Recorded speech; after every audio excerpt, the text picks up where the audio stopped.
Recording in progress.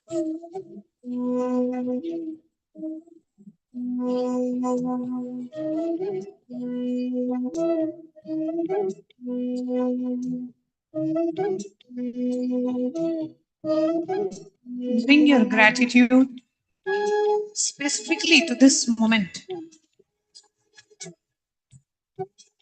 that you are here, about to receive the darshan.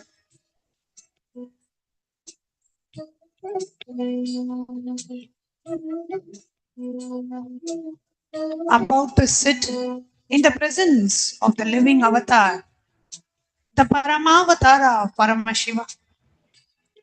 Do you understand what a rare privilege this is? What an ultimate blessing life has showered you with.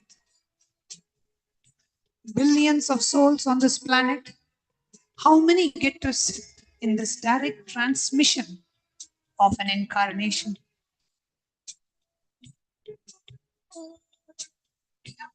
Feel how blessed you are to be having the live darshan of Paramashiva himself.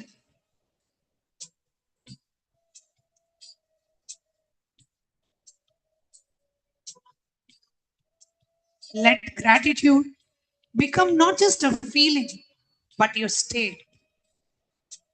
Let it soften every hardness in you. Let it crack open every wall inside you. Gratitude is the fastest way to make your heart available, and only an available heart can receive. Silently repeat within yourself, I did not earn this. It was given to me, and I am grateful.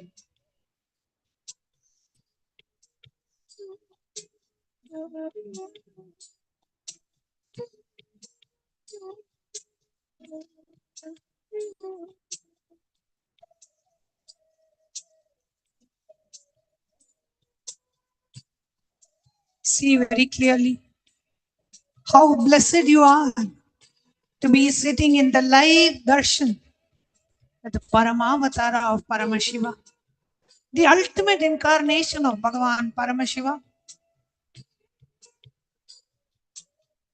giving you the live darshan and the live transmission, coming all the way from Kailasa, descending into a human body and being there just for you.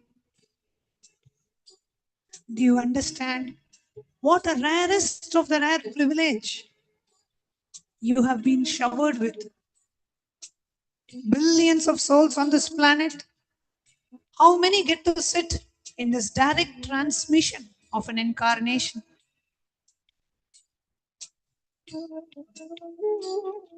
Let this gratitude become not just a feeling, but your very state.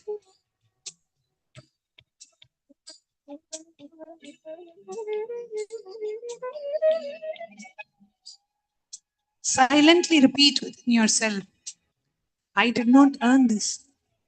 It was given, and I am grateful.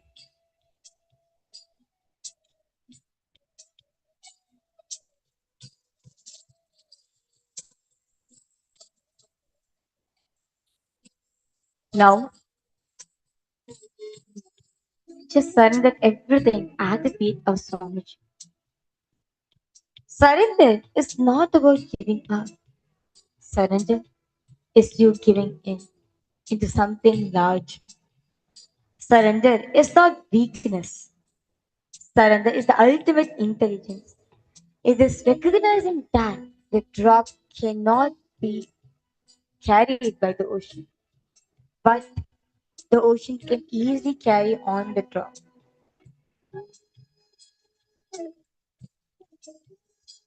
Realizing that the drop itself is an ocean, and the ocean is carrying the drop. Bring your awareness to the one thing that you're still holding on to. There is always something some worry, some agenda, some expectation. Something should happen in your life. Something should happen in the satsang. Maybe you came with a problem you desperately want solved. Maybe you came hoping for a specific experience. Maybe you're still trying to control how you appear, how you sit, whether you're doing it all right. Find that grip, that tension. It is a tension somewhere in your body, in your shoulders, in your jaw, in your belly. Now breathe into that grip, into that tension. And as you exhale, let it go. Not because you have to, but because you want, because you trust that what waits on the other side of you is far greater than anything you could ever produce, you could ever perceive. Repeat silently within yourself with full sincerity. I surrender all my problems at the divine lotus feet of my Guru. Swamiji, I am surrendering all my expectations. I do not need a specific experience. You know what I need more than I do.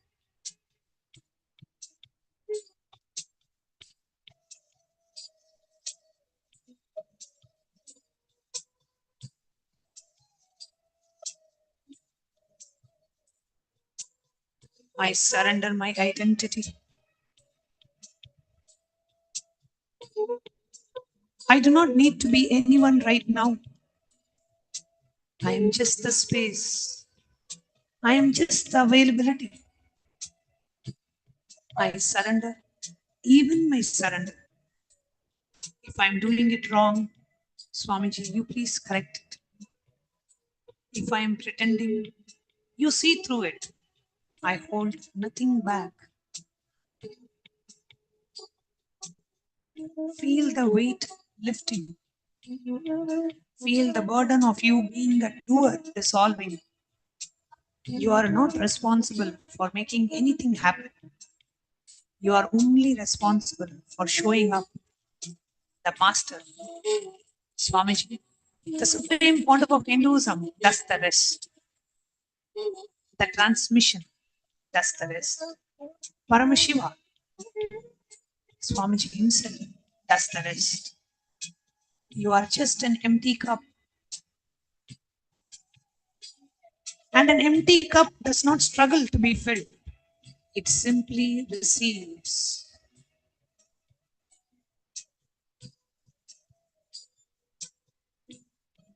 Now, come to the space of listening. Most of us hear the words, but few listen. And almost no one listens from the space we are entering. Ordinary listening is filtered. The mind is busy, comparing, judging, agreeing, disagreeing, relating everything back to itself. But this applies.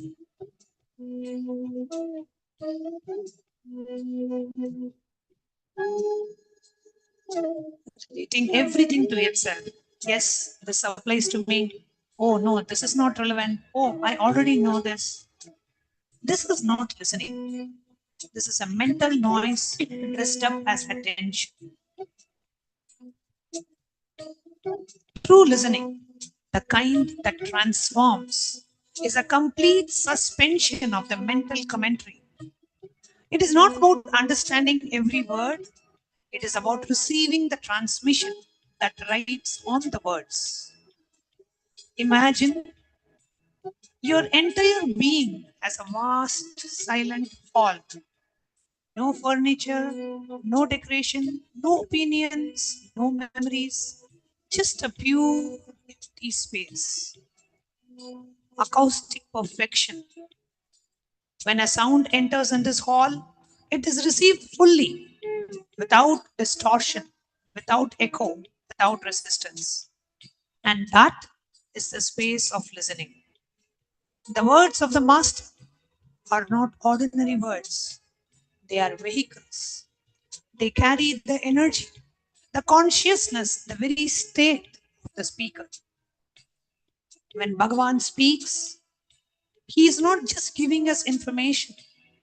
Bhagavan is downloading his state of samadhi, his superconscious state, into each and every one of us. But the download can only complete if you are not interrupting it with your own mental activity. Now, settle into your listening space. Every time a thought arises, thoughts will rise. Do not fight it. Just notice it. Oh, a thought is happening. And return to that silence. Return to the empty hall. Return to receiving. Breathe in with a silent repetition. I am not here to understand. Breathe out with a silent repetition. I am here to become. Again, as you inhale, repeat to yourself, I am the vast, empty, pure space. And as you exhale, repeat to yourself, I am listening. As you inhale, again, repeat to yourself your words. And as you exhale, repeat to yourself, my very being. Sit in this. No effort, no strain, just pure openness, just pure receptivity, just the effortless attention of a child gazing at a rose, not needing to analyze, not needing to respond, just drinking in.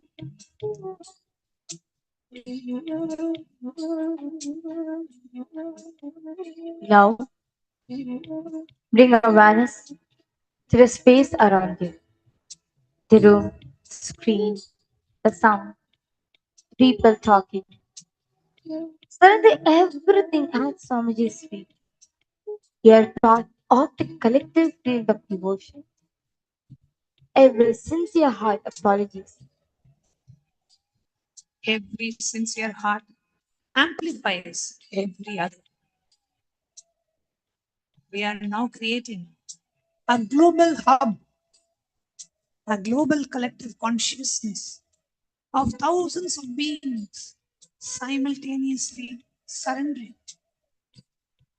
Thousands of beings sitting all over the world, ready to receive, ready to surrender.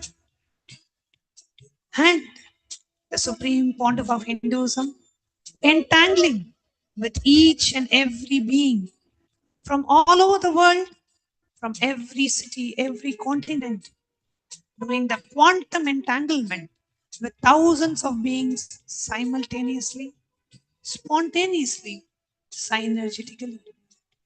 And you are a part of that quantum entanglement happening from the avatar itself. Just sit in the space of deep gratitude, knowing that you are in the quantum entanglement field of the avatar.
Just prepare your whole being with the space of gratitude.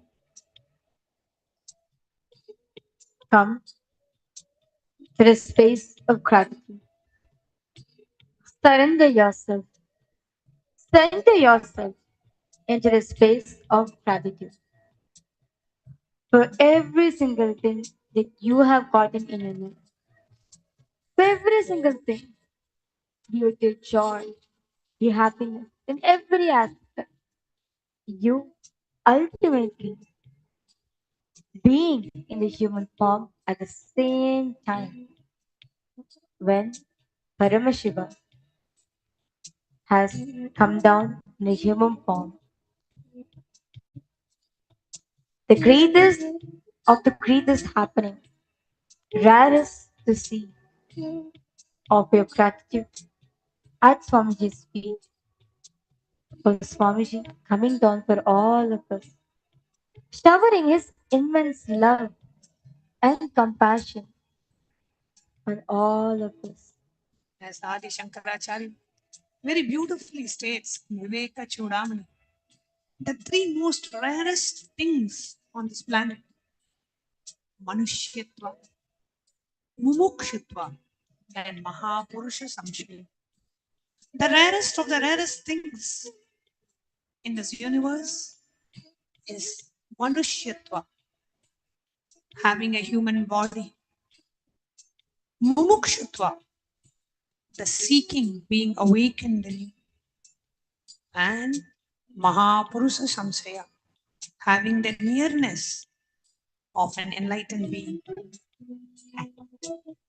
Here, each and every one of us here, we are all so blessed to have the rarest of the rarest in this universe, a human body, a deep seeking, and the living presence of the Paramavatara of Paramashivam, the Purnavatara, the ultimate manifestation of Paramashivam, Bhagavan, offering our deepest gratitude at the divine lotus feet of our beloved Bhagavan.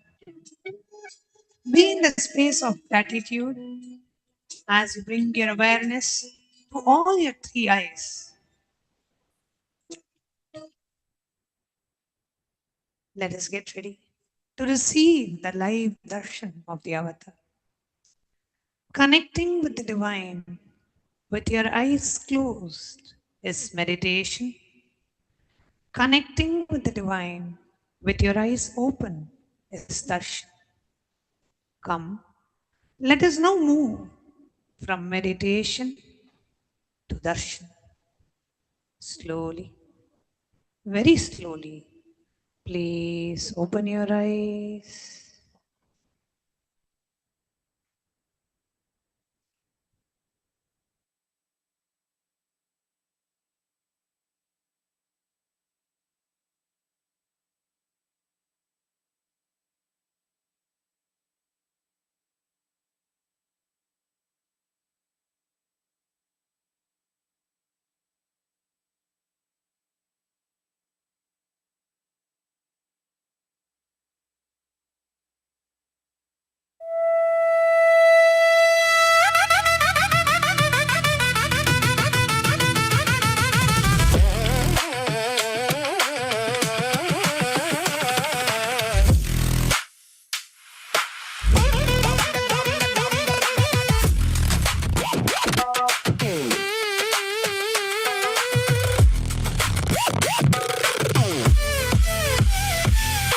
Nithyananda, என் ஈசனே, என்னுள் நிறைந்த நாதனே.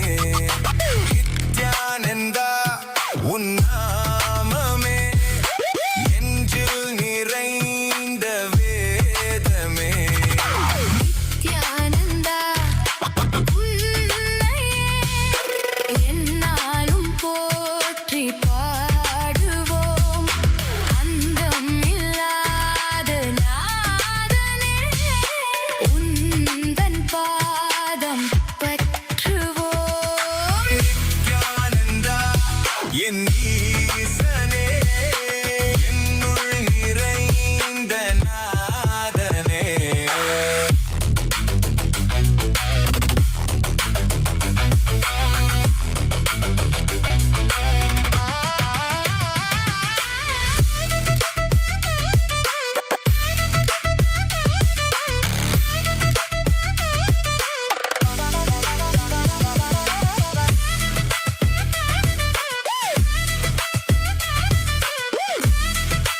ஈசனி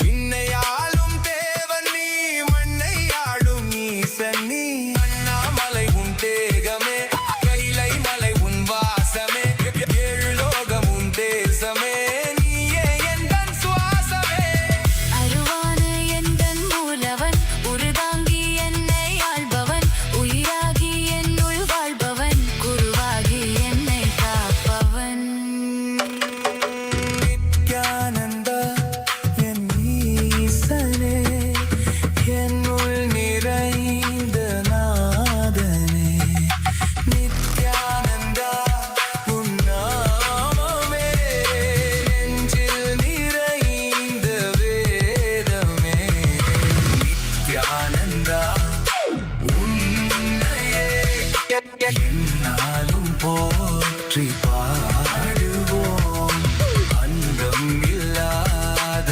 நாதனே உந்தன் பாதம் பற்றுவோம் நித்யானந்தா என் ஈசனே என்னுள் நிறைந்த நாதனே Nithyananda Nithyananda, Kailasa welcomes you all to the Nityotsava celebrations.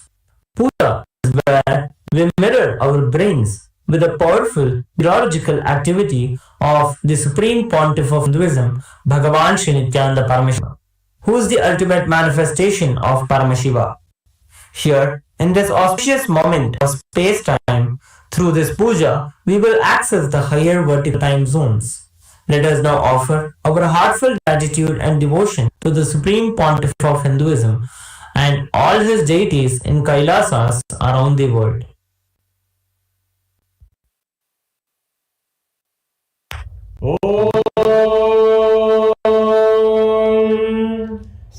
सहस्रदलपङ्कजे सकलशीतरश्मिप्रभं वराभयकराम्बुजं विमलगन्धपुष्पाम्बरं प्रसन्नवदने क्षणं सकलदेवतारूपिणं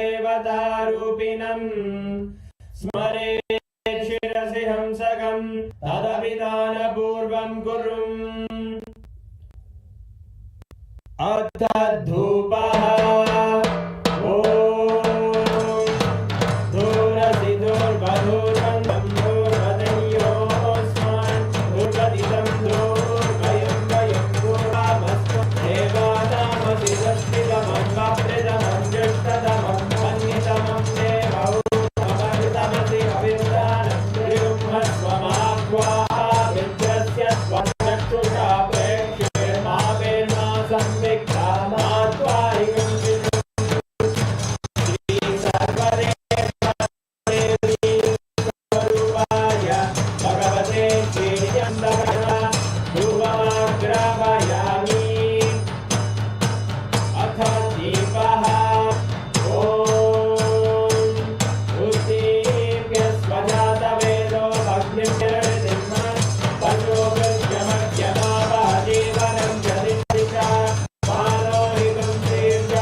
दशावताराय ज्योतिस्संभस्वरूपिणे श्री कैलास प्रधानाय नित्यानन्दाय मङ्गलम् तत्त्वज्ञान प्रदाताय नित्यानन्देश्वर रूपिणे श्री कैलास प्रधानाय नित्यानन्दाय मङ्गलम् मूल प्रकृति रूपाय परमशिव शक्ति स्वरूपिणे श्री कैलास प्रधानाय नित्यानन्दाय मङ्गलम् दण्ड त्रिशूलहस्ताय काल स्वरूपिणे श्री कैलास प्रधानाय नित्यानन्दाय मङ्गलम् आदिपूज्याय देवाय सकृत्पूर्णत्वरूपिणे श्री कैलास प्रधानाय नित्यानन्दाय मङ्गलम्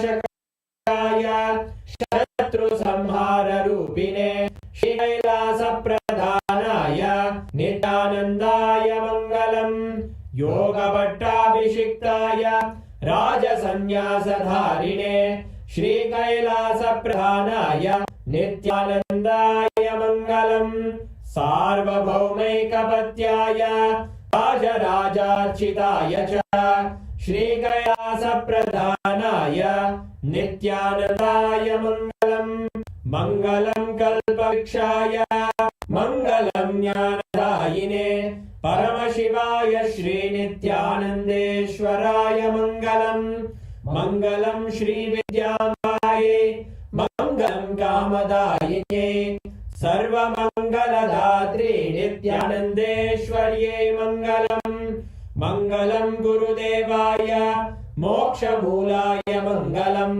परमावताराय नित्यानन्दाय गुरवे मङ्गलम् हरि ओम् तत्सत् सर्वं भगवत् श्री नित्यानन्द परमशिव पादुकार्पणमस्तु ओम नित्यानन्दम्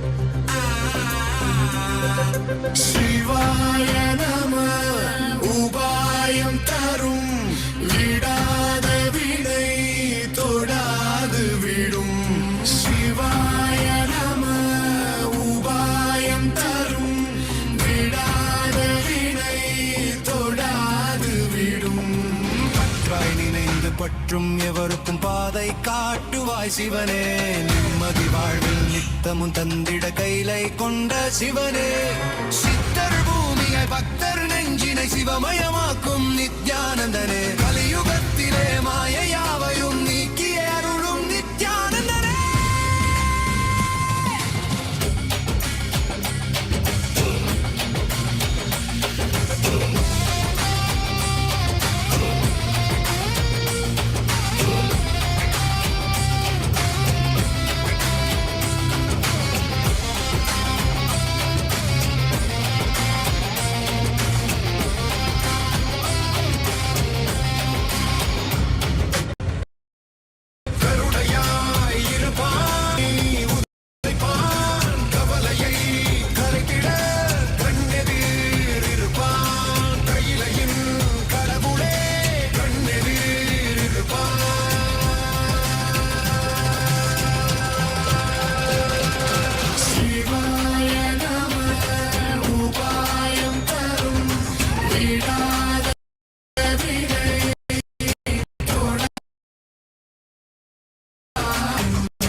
சிவனே கனலே சிவனே மணலே சிவனே காற்றே சிவனே கடலே சிவனே அருளே சிவனே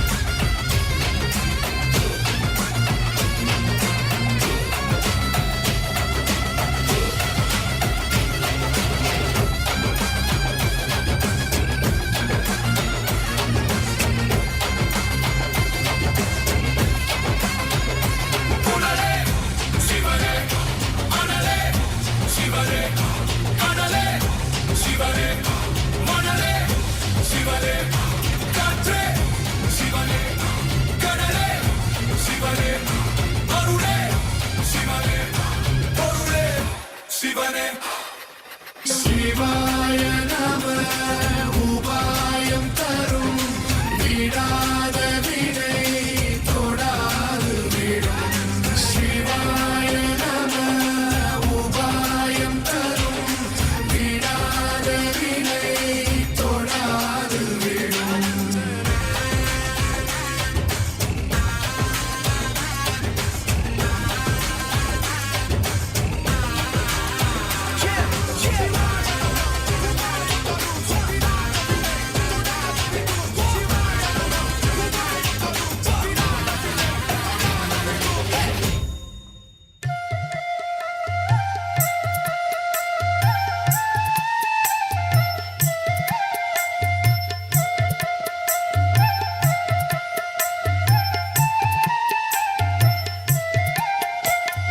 ஆயர்குல மன்னன் இங்கே வந்தாச்சு நல்ல தியானம் தர நித்யன் என்று ஆயாச்சு ஆயர்குல மன்னன் இங்கே வந்தாச்சு நல்ல தியானம் தர நித்யன் என்று ஆயாச்சு ஆறுமுகன் தந்தை இங்கே வந்தாச்சு ஆறுமுகன் தந்தை இங்கே வந்தாச்சு அடநாலு முகனும் நாரணனும் சேர்ந்தாச்சு சேர்ந்தாச்சு ஆயர்குல மன்னன் இங்கே வந்தாச்சு நல்ல தியானம் தர நித்யன் என்று ஆயாச்சு ஆறுமுகன் தந்தை இங்கே வந்தாச்சு ஆறுமுகன் தந்தை இங்கே வந்தாச்சு அடநாலு முகனும் நாரணனும் சேர்ந்தாச்சு சேர்ந்தாச்சு ஆயர்குல மன்னன் இங்கே வந்தாச்சு நல்ல தியானம் தர நித்யன் என்று ஆயாச்சு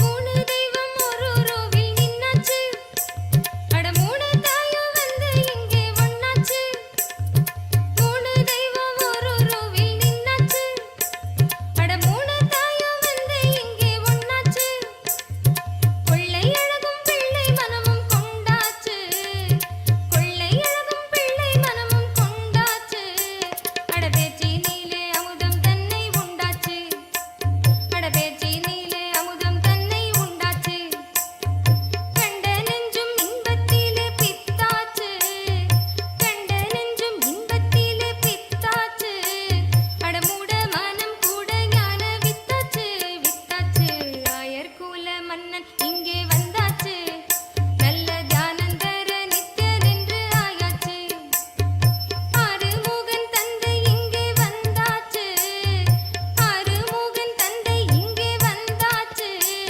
அடநாலு முகனும் நாரணனும் சேர்ந்தாச்சு சேர்ந்தாச்சு ஆயர்குல மன்னன் இங்கே வந்தாச்சு நல்ல தியானம் தர நித்யன் என்று ஆயாச்சு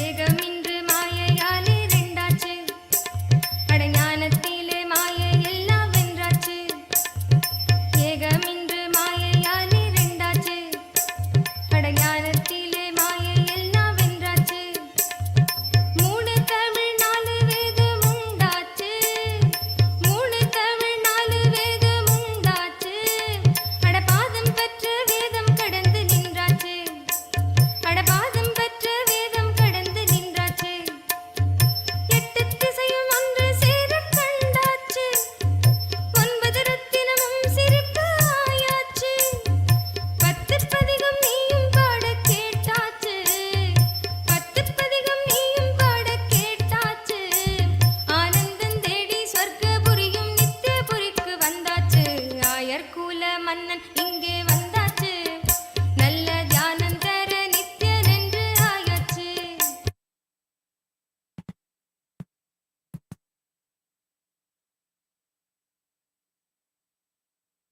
Nithyanandam, as all of us are enjoying the grace and blessing of our beloved Swamiji.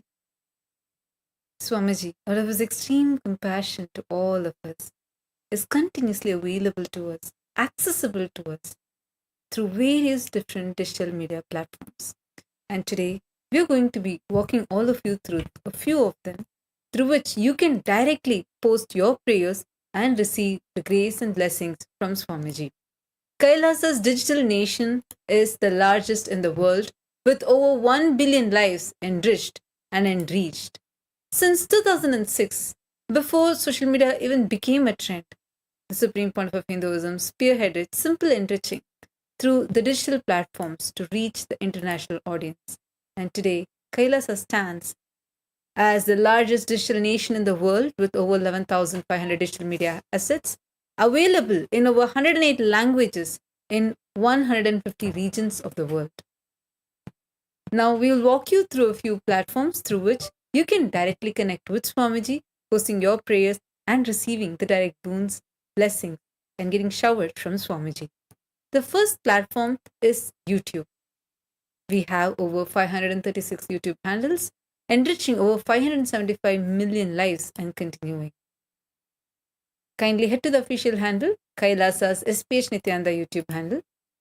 Here, go to the live chat section. Go to the live video, and in the live chat section, you can post your prayers in the comment section and receive the direct blessings from Swamiji. And the next handle which we have is Instagram. Our official handle on Instagram is Kailasa's SPH Nithyananda.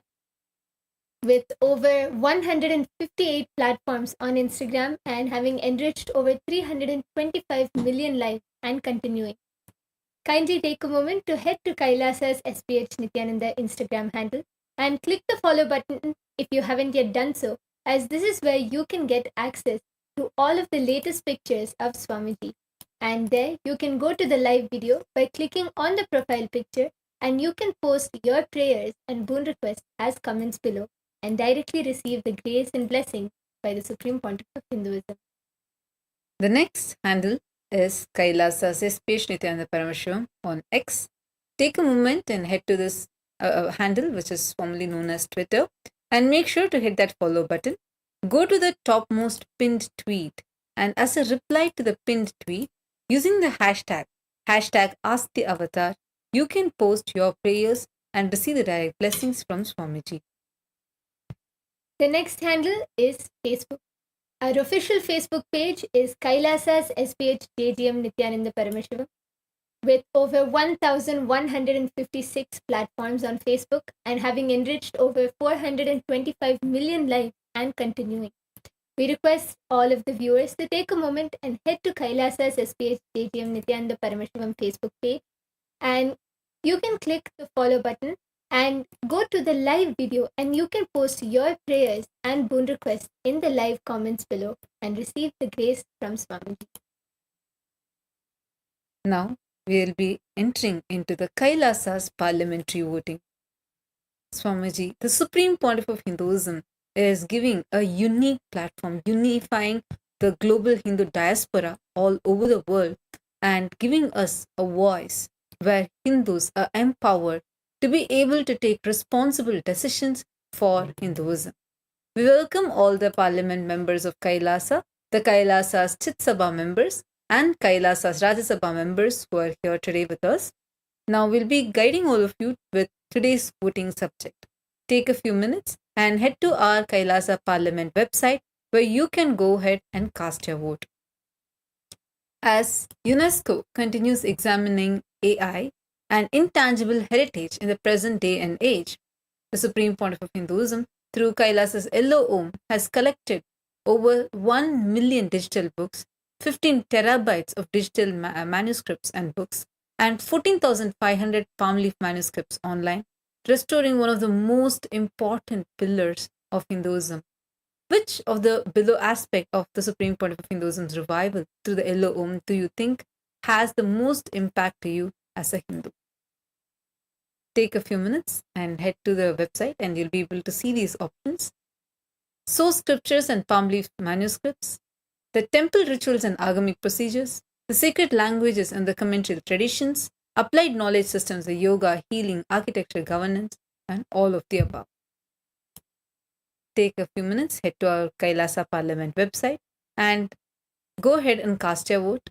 Using the hashtag Kailasa votes, you can post on your social media handles why you have chosen what you've chosen.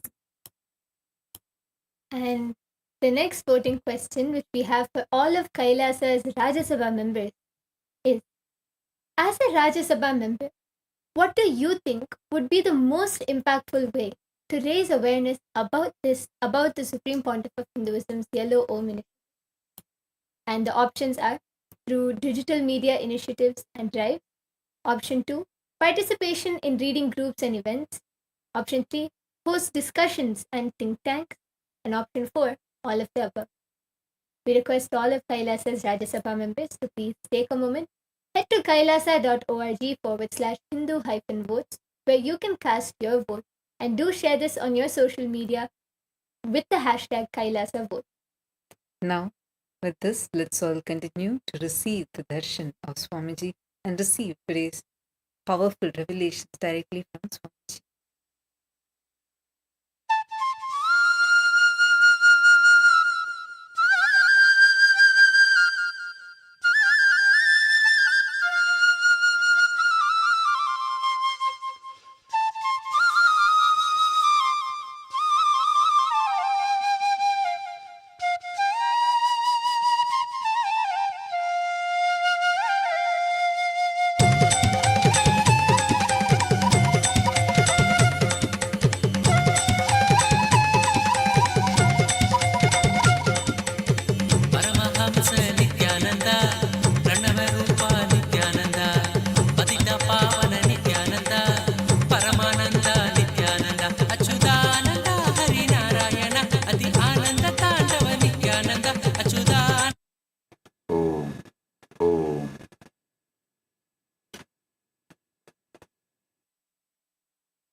simultaneously, without any contradiction. He is the whole Brahmanda, the complete cosmos, the infinite glory of all galaxies, all dimensions, all time, all space, both at once. He is smaller than the smallest and greater than the greatest, at the exact same moment. This is why in our tradition, we worship a small Shivalinga, a simple stone, and we directly experience the infinite cosmos inside it. This is why a single lamp lit with devotion can reveal the complete Jyotirlinga. Because the flame is not just fire, it is the total consciousness of Paramashiva. This is why one simple flower, offered with your heart, becomes the total offering of all the worlds. Because the flower is not just a flower, it is a compressed universe. And when you offer it, you are offering every atom, every star, every dimension. Paramashiva is fully present everywhere, not symbolically. Every single moment of your life contains his complete presence. Not a fragment, not a shadow.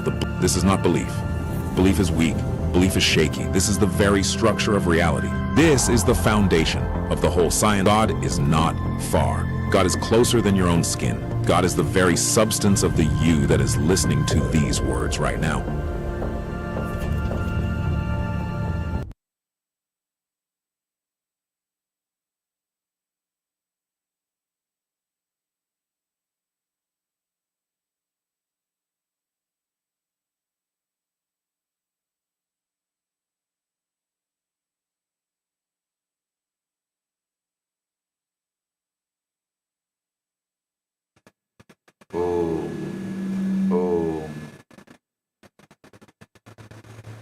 As the ultimate manifestation of Paramashiva,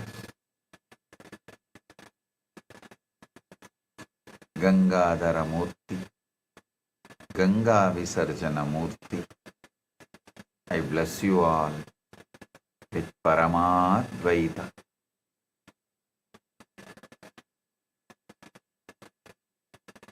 All the Paramashiva Sena participants in Kailasa Thiruvannamalai, Kailasa Guinea-Bissau,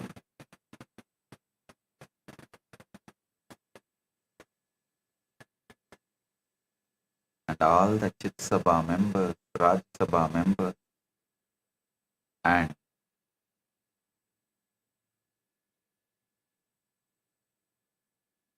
all the Kailasa parliamentarians, citizens, visitors and viewers, I welcome each and every one of you with my love and blessing.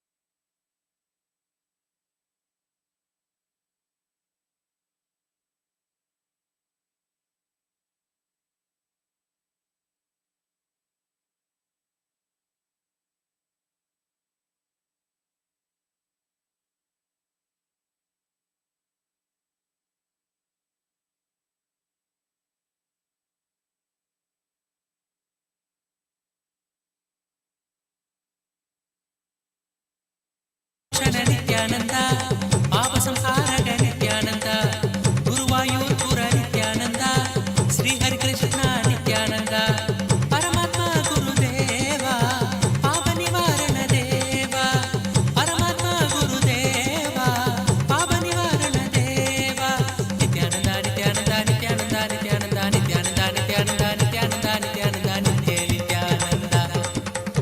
Nithyananda, Nithyananda, Nithyananda, Nithyananda, Nithyananda, Nithyananda,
Paramashiva, direct message from Maha Kailasa.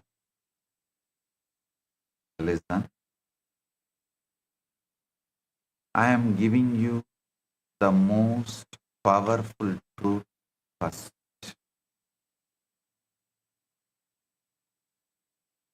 Today, I am going to initiate this truth directly as an experience to you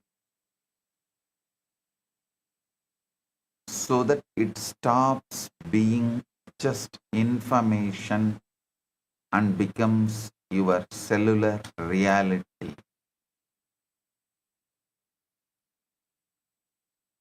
When I say the universe is holographic, what does it actually mean for you right now, in this very moment? It means the entire universe, which is Paramashiva himself, not part of him, not a symbol of him, but Paramashiva in his complete, undivided, undiminished, absolute totality is available to you in every single moment of your life exactly as he is. Listen.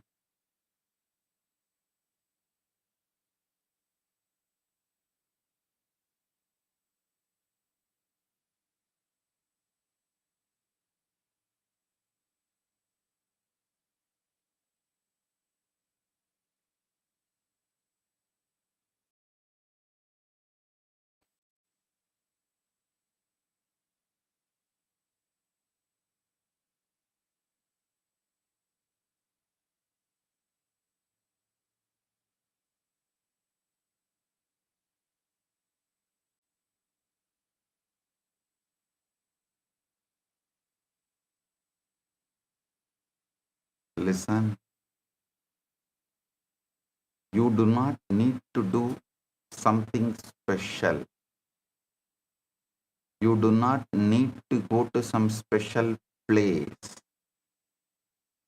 You do not need to wait for some future enlightenment or after death state.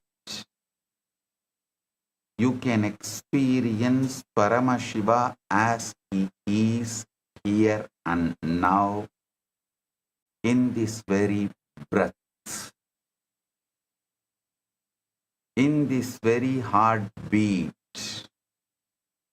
in this very experience that is already happening within you. This is not a philosophy to think about. This is not an inspiration to feel good for a few minutes.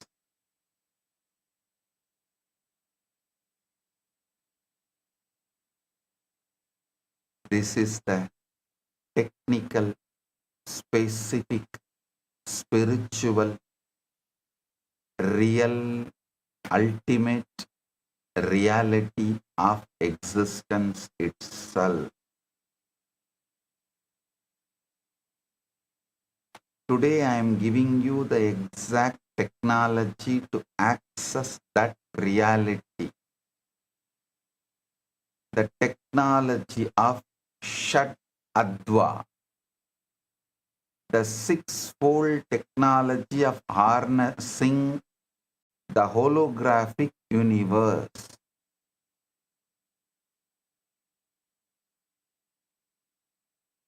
A small story.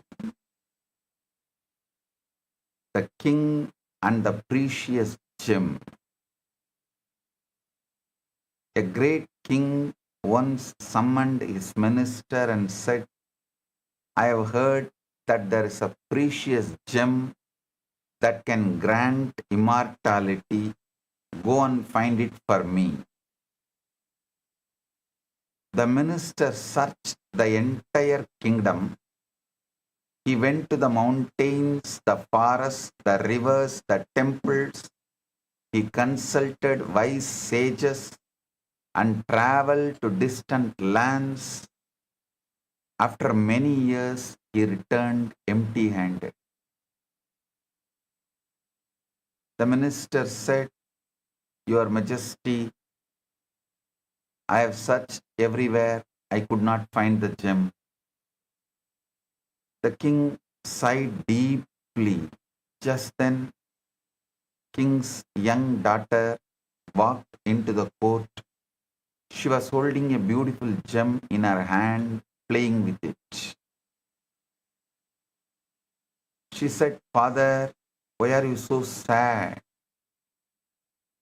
Look at this beautiful stone I found in your own garden." The king looked at the gem. It was exactly the gem of immortality he had been seeking.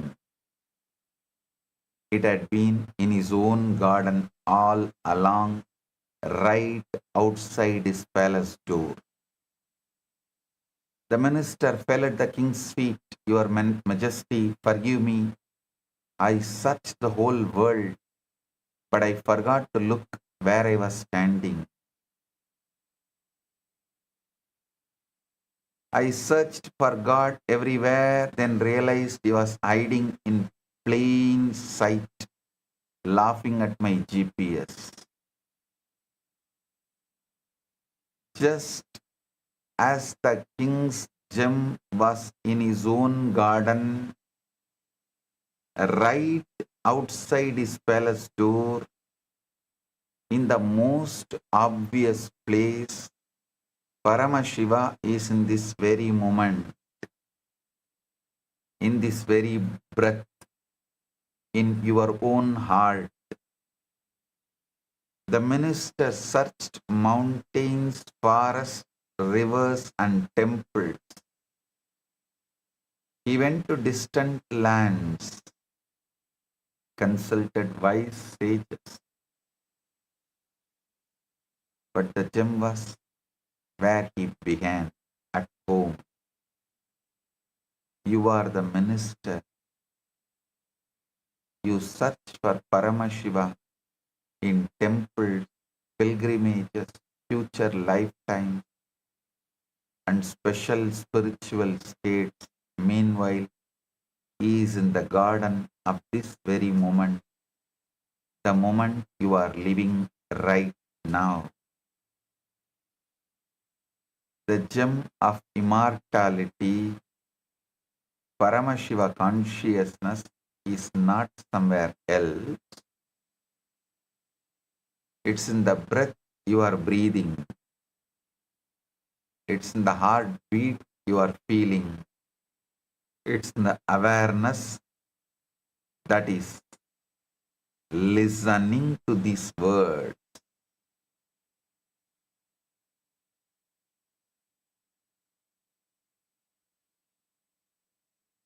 Paramashiva प्रत्येक क्षण में पूर्ण रूप से विद्यमान है तथा षट अत्व वह दिव्य तकनीक है जिसके द्वारा इन्हें प्रत्यक्ष रूप से साक्षात किया जा सकता है।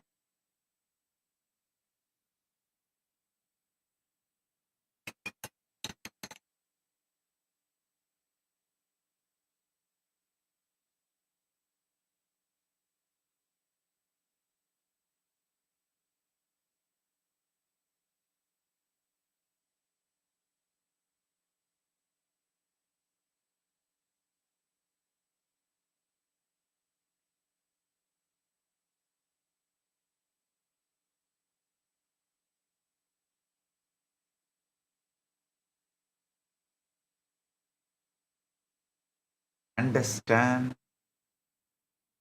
the foundational revolutionary declaration of Sanatana Hindu Dharma. God is not just kept somewhere out there in the cosmos alone, distant and unreachable until after death, which is what so many other traditions teach. Our Sanatana Hindu Dharma declares something completely different, something infinitely more intimate. Paramashiva is described as the very source, the subtle in the subtlest, more intimate than your own breath, smaller than the smallest particle, and simultaneously he is the whole Brahmanda, the complete cosmos in all its gigantic infinite glory. Anoraniyan Mahato Mahiyan. He is smaller than the smallest and greater than the greatest, both at once without any contradiction. That is why in our tradition we worship a small Shivalinga and directly experience the infinite cosmos. This is why one single lamp can reveal the complete Jyotirlinga. This is why one simple flower offered with devotion becomes the total offering of all the worlds. Because Paramashiva is fully present everywhere, not symbolically but actually, not partially but completely. Every moment contains his complete presence. Every act can become a total contact with him. This is not belief. This is the very structure of reality, and this is the foundation of the whole science I am revealing today. Short story. There was once a humble sculptor who made beautiful idols for temples. He would take a simple stone and chisel away everything that was not the form of the God being revealed. One day, a wealthy man came to him and said, I want the most beautiful idol of Shiva. I'll pay you 1,000 gold coins. The sculptor began his work. He spent days studying the stone, meditating on Shiva, and carefully chiseling. After many weeks, the idol was complete. The wealthy man was astonished. He said, this is not just an idol. It feels alive. How did you create this? The sculptor bowed and said, I did not create the idol.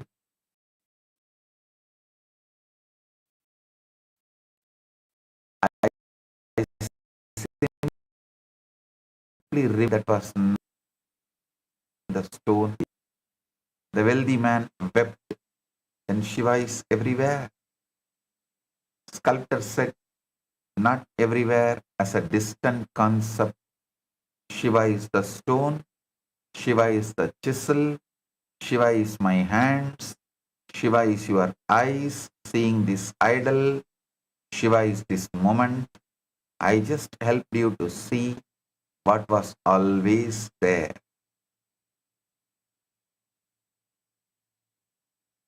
The sculptor did not put Shiva into the stone. He removed what was hidden. Similarly, Paramashiva is not placed on to moments by our worship is already there. Paramashiva is not placed into moments. By our worship, he is already there. We just need to remove the veils, the ignorance, the separation, the I am this body identification to see him. Continuously trying to control, manipulate.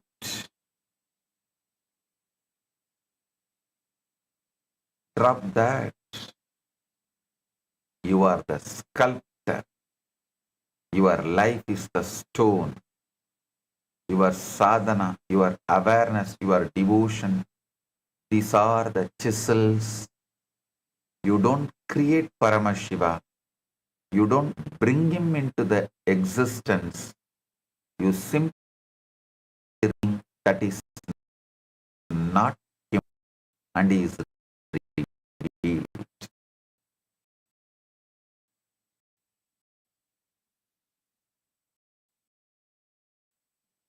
You access this is fully available in every moment.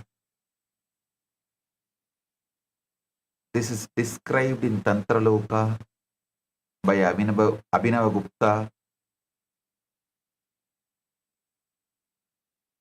through the science of Advopa Yoga. The day before yesterday, I revealed the Shat Advas, the 6 Advas. But now you will learn how to use those Advas as a living technology to experience Paramashiva in any moment of your life through any act, however simple it may appear.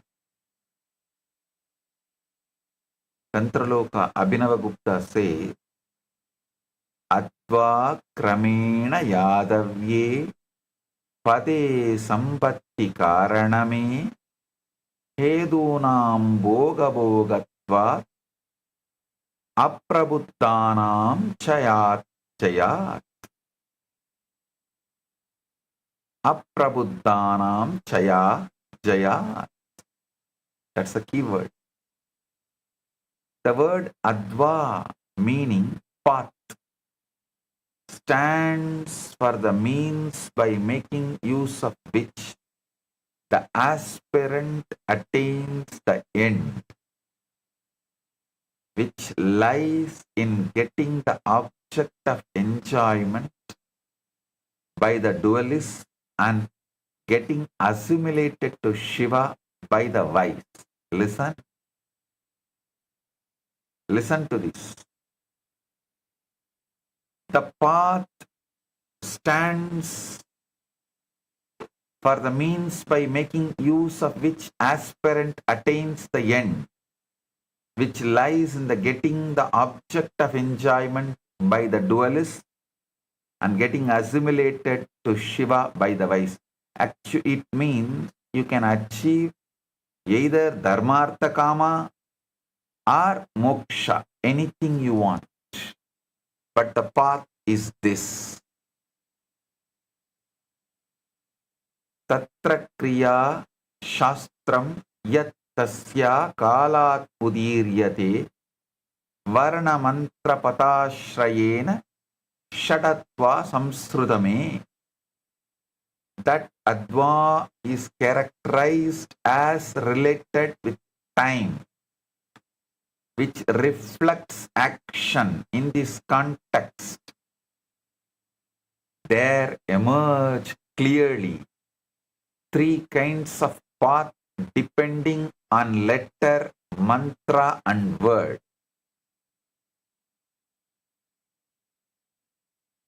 Yatmurtyatmiga tasya sadesakya idikakhyade kala tattva purartatma dvitiyo adva prakirtitaha.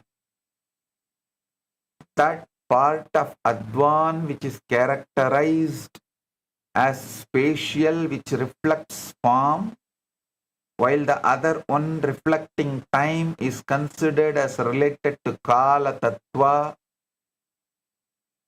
related to Kala. Listen, I'm repeating.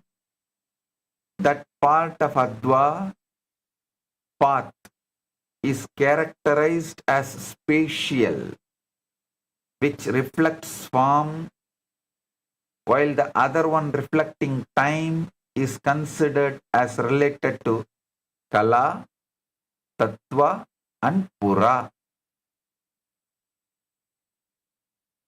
Ede triga abhibodena pratyegam stula sukshma paratvatah yato asti tesham samuhovi esha shat atva idi uchyate.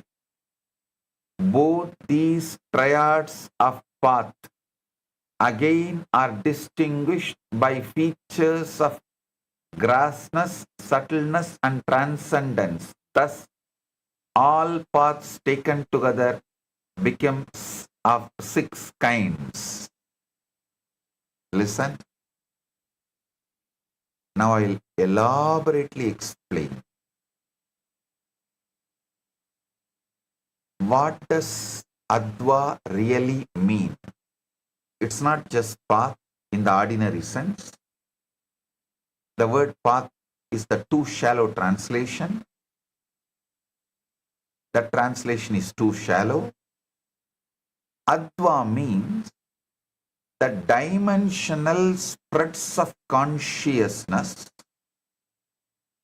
the precise ways in which Paramashiva stretches himself out from his pure, formless, undivided state into the manifest experience of your daily life, body, mind, world, sound, meaning, time, space.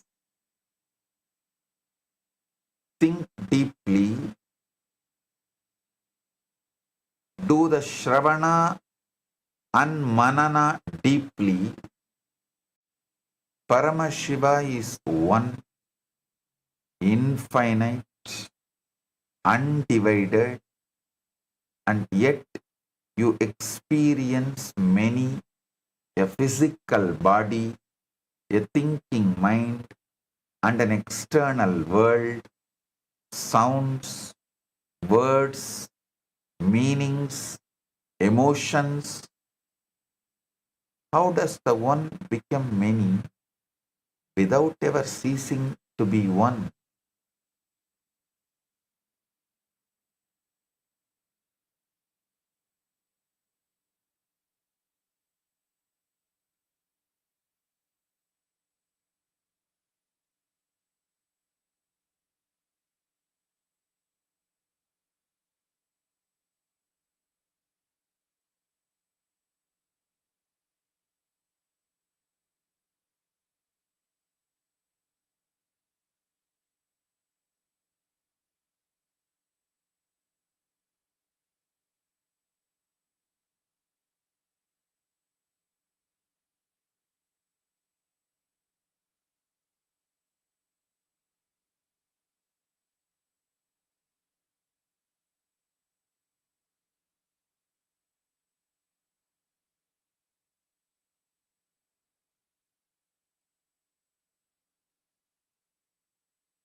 Listen. How does the one become many without ever ceasing to be one? Do the manana.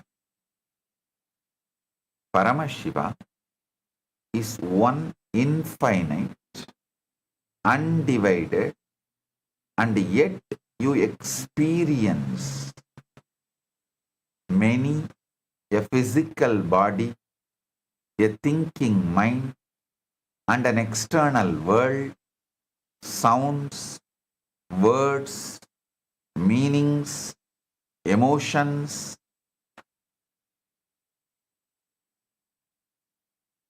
How does one become many without ever ceasing to be one?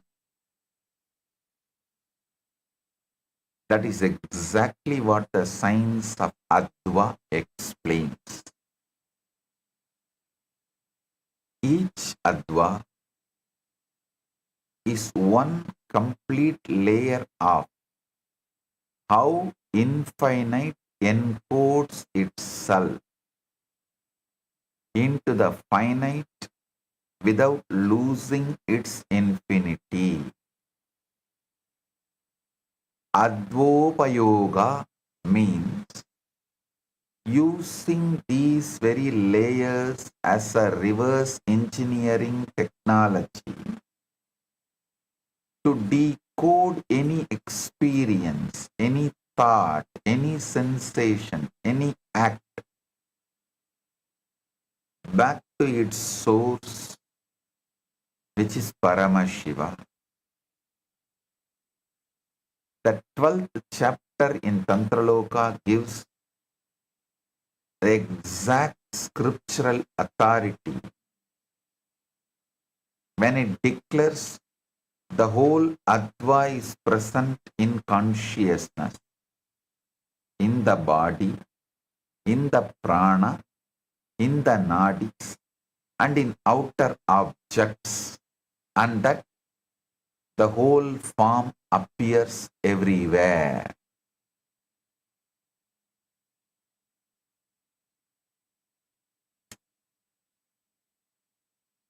Listen.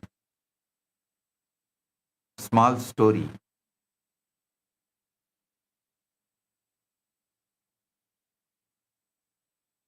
There was once a great weaver who could create the most magnificent tapestries. His tapestries were so beautiful that people said they were alive. The flowers bloomed, the birds sang, the rivers flowed, all within the cloth. A young apprentice came to him and said, "Master, how do you create such a living tapestry?" The weaver smiled and gave him a single thread. "First, understand this thread," he said. "Everything in the tapestry, the flowers, the birds, the river, the mountain, is made of this same thread. The thread is one, but it becomes many." The apprentice looked at the thread, but how does one thread become so many things? The weaver took the thread and began to weave. "Watch closely," he said. "The thread goes over and under. It changes direction. It makes loops. It tightens. It loosens. The same thread becomes the sky, the earth, the water, the fire, because of the patterns, the structures, the weaving. The thread is one. It never stops being thread. It is not diluted. When it becomes a flower, it is not diminished. When it becomes a bird, the thread is fully thread in every part of the tapestry.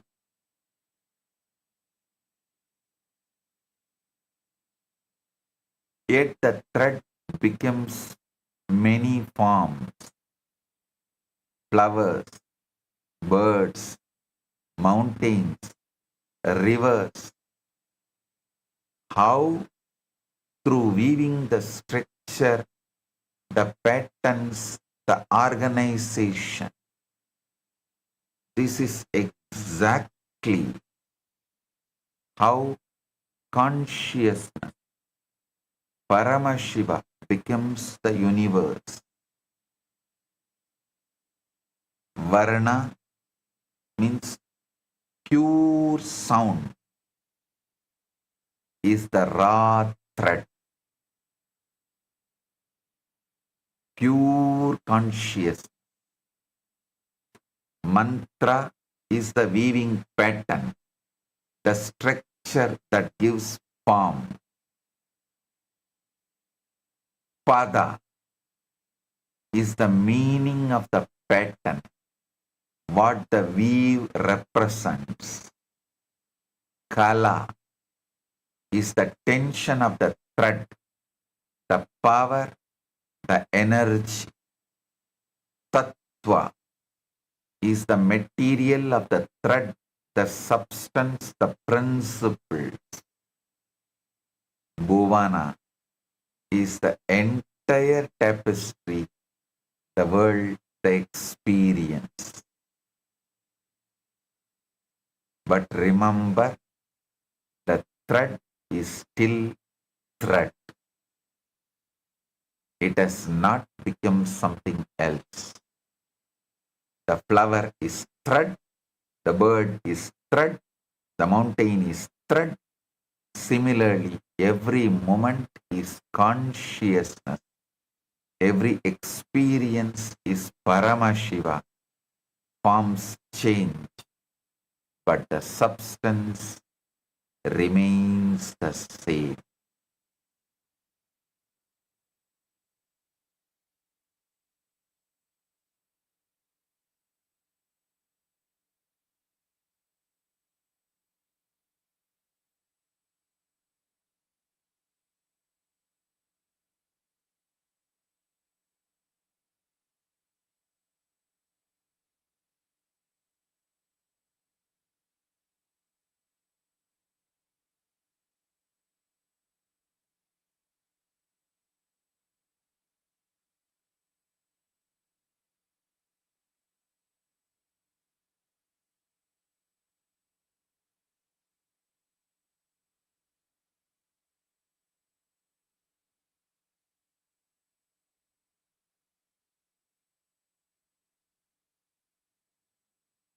Listen.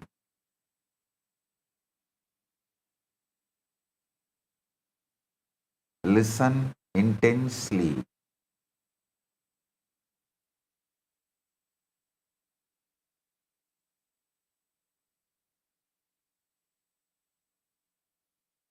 Listen intensely.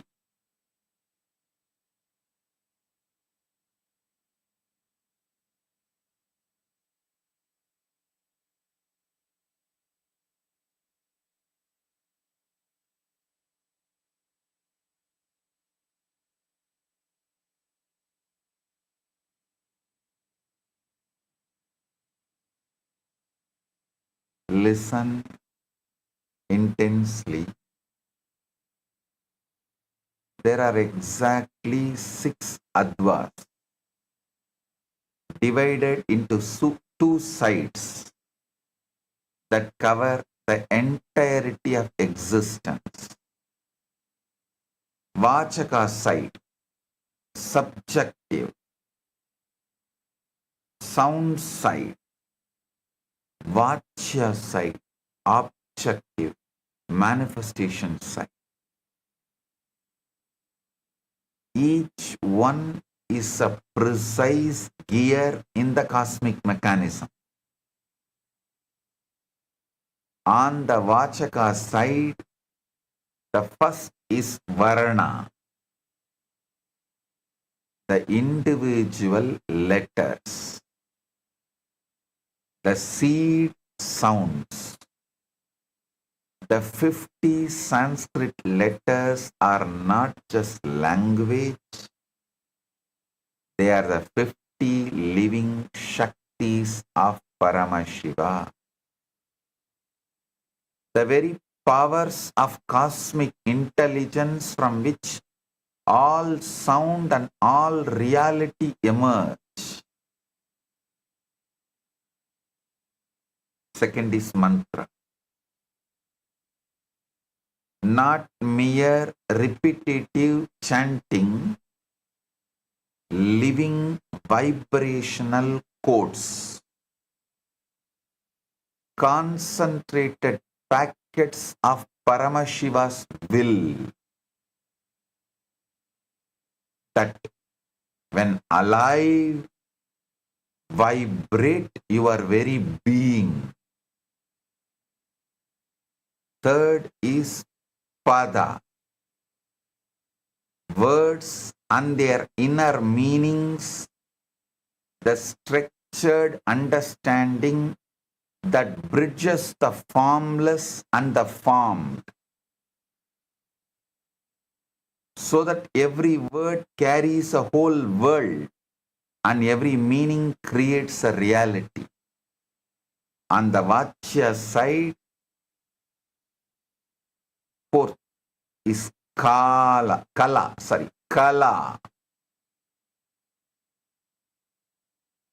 The power bands, the energy capacity that determines how much Shakti flows through any given moment. Fifth is Tattva, the building blocks, the 36 principles of pure Shiva down to earth element, so that every experience you have is literally built from these tattvas, each tattva being Paramashiva expressing as a specific principle. Sixth is Bhuvana, the worlds, the experiential fields, the 118 Bhuvanas, ranging from physical dimensions to the highest cosmic dimensions. And your current world contains within its very structure the intelligence of all the worlds. These Advas are of three types. Shuddha Adva, realm of Shiva, pure light. Shuddha Ashuddha Adva, realm of limitation and time. Ashuddha Adva, realm of mind, senses and matter. Now the crucial life-changing understanding. All six Advas are present simultaneously, spontaneously, synergetically, in every single experience you have. Right now, this moment as a Bhuvana, the space you are in, your inner state, a Tattva, your body, senses, mind, time, active now. A Kala, the level of Shakti you are operating with. A Pada, the meaning you assign to this moment.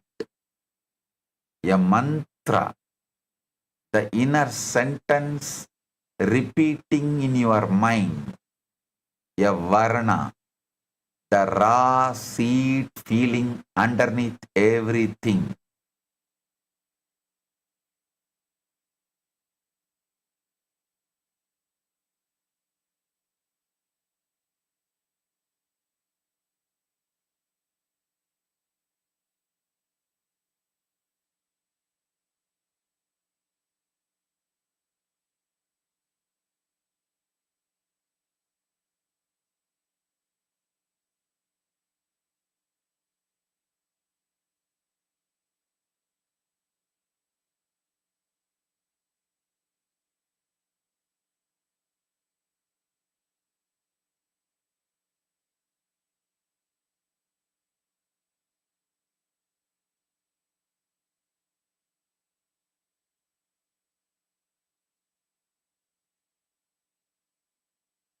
Listen carefully. A varna, raw seed peeling underneath everything. In every one of these layers, Paramashiva is fully encoded.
The student played each string individually, one at a time, over and over.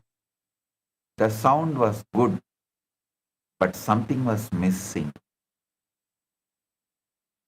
The musician said, "Now play them all together in harmony." The student tried, but the music was chaotic and discordant. Musician took the instrument and said, "Watch closely." He placed his fingers on all 6 strings, not to stop them, but to guide them. He strummed, and the most harmonious celestial music filled the hall. The student asked, "How did you do that?" "I could only make one sound at a time." The musician smiled. "You were thinking of the string as separate. I know they're all part of one instrument, and I am playing the instrument, not the strings. The strings play together because I am one with the instrument." A beginner thinks, "I must master each string separately." But the master knows strings are not separate, they are one instrument. Similarly, the beginner thinks, "I must understand Varna, then Mantra, then Pada, then Kala, then Tattva, then Bhuvana separately." No,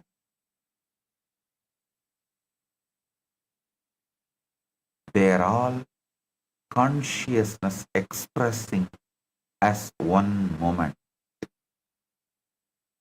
A small story.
Listen.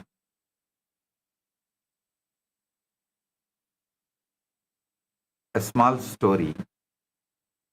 A young boy once planted a small seed in the ground. He watered it daily and watched it grow. After many years, it became a huge tree with thousands of branches, millions of leaves, and countless fruits. One day, an old sage came and sat under the tree. The boy asked, "Sir, this tree is so big. How did such a big tree come from such a small seed?" The sage smiled and said, "The tree was always in the seed. The seed did not create the tree. It just unfolded what was already there. Every branch, every leaf, every fruit was already encoded in the seed's intelligence. The seed is small, but what it contains is infinite." The boy understood. So the seed is not just the beginning. It is the whole tree in compressed form, causal form. The seed is small, but within that tiny seed is the entire tree. The roots, the trunk, the branches, the leaves, the flowers, the fruits, it's all there, compressed, waiting to unfold. This is exactly what a moment is. This moment seems small. It seems ordinary. It seems like just a tiny piece of time. You are just sitting and listening to this satsang. But within this moment is the entire cosmos. All the 36 tattvas, all the 118 bhuvanas, all of Paramashiva's infinite intelligence. It is all there compressed, waiting to unfold. The seed does not become tree. The seed is the tree in compressed form. Similarly, the moment does not become the cosmos. The moment is the cosmos in compressed form. When you plant a seed, you don't say, "I will wait for the tree to come." You say, "The tree is already here. I just need to let it unfold." Similarly, when you live a moment, don't say, "I will wait for Paramashiva to come." Say, "Paramashiva is already here. I just need to see him."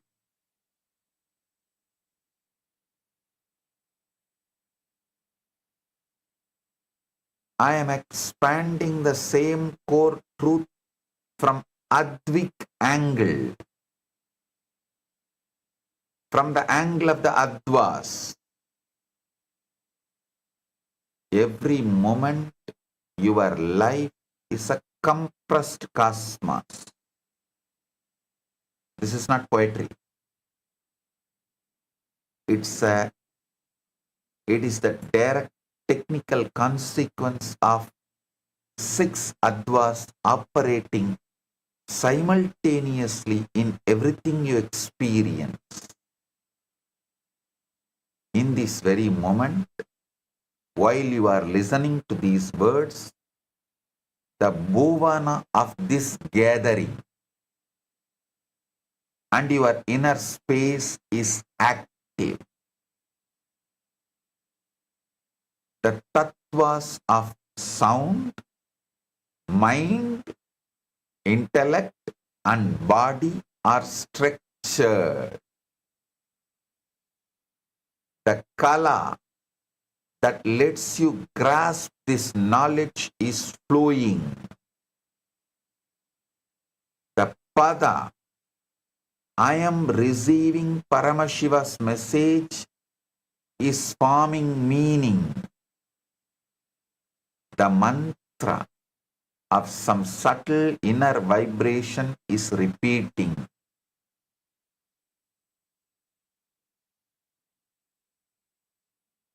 The varna of pure consciousness is the base.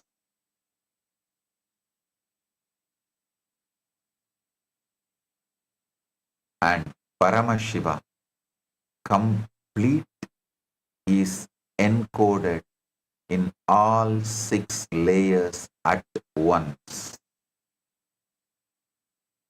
This is why any moment can become enlightenment.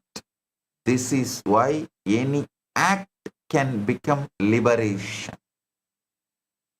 You do not need a special moment because this very moment already contains Paramashiva completely, with no dilution, no fragmentation. The whole cosmos is packed into the now. Small story. There was once a king who had a magical mirror. Anyone who looked into the mirror would see not their own reflection, but the entire universe. Stars, galaxies, planets, all of it. One day a scientist came to study the mirror. He examined it from every angle. He measured its thickness. He analyzed its composition. He wrote a 1,000-page report on the mirror's properties. Finally, the king asked him, "Great scientist, what have you learned about the mirror?" The scientist said, "I have learned that it's perfectly smooth, perfectly flat, and perfectly reflective. It seems to contain the entire universe." The king laughed. "You have studied the mirror, but you have not looked into it. You have analyzed its surface, but you have not seen what it shows. Mirror does not just contain the universe, it reveals the universe. You have been looking at the mirror instead of through it. Stop looking at the mirror. Start looking through it.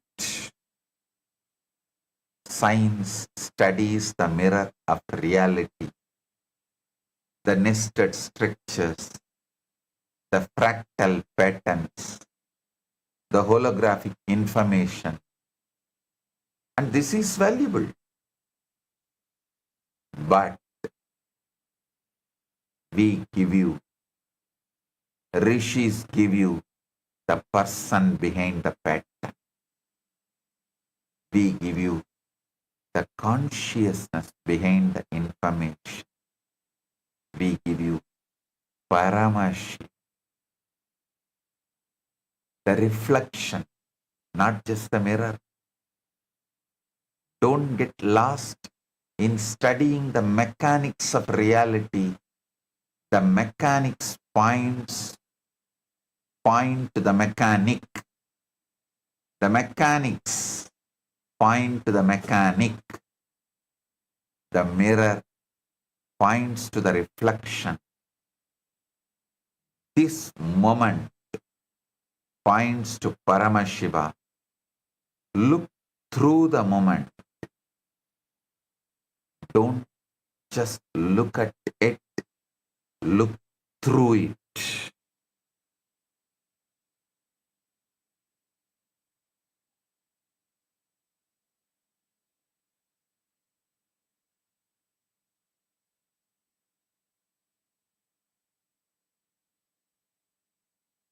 Listen carefully. Modern science is now catching up to the cosmic truth that Paramashiva has already revealed. But they only see the pattern. I am giving you the intelligence behind the pattern, the living consciousness behind the mathematics. Science says reality is nested. Electron around nucleus, planet around sun, solar system around galaxy.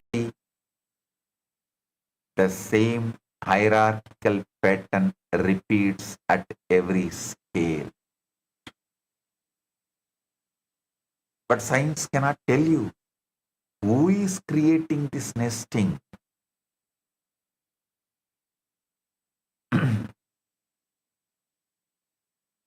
Rishis clearly declare this is Paramashiva's cosmic geometry. His intelligence expressing simultaneously at every scale from the subatomic to intergalactic, subatomic to intergalactic. Anur Aniyan Mahato Mahiyan. Science says reality is fractal. The same structural patterns repeat across the scales. Your DNA spiral mirrors the spiral of galaxies. Your heartbeat mirrors the cosmic pulsation. Your breath mirrors the universal expansion and contraction. They call this self-similarity, but I call it Paramashiva's signature written across all of existence, Pindanda to Brahmanda, so that wherever you look, you see his form. Science says universe is holographic. Every small piece contains the information of the whole image. They cannot tell you what this actually means for your life.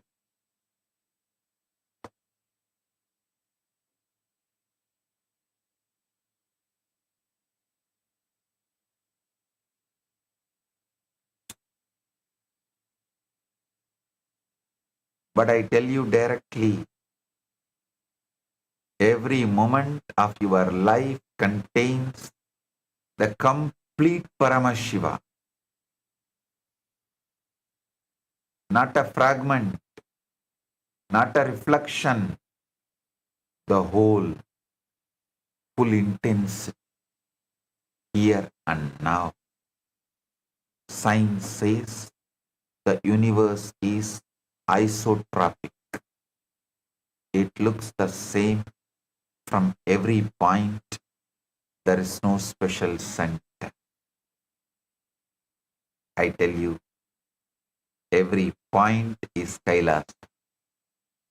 Every moment is total doorway to the divine, because Paramashiva has made every location the center. This is exactly what Krishna gave as a direct experience to Yashoda.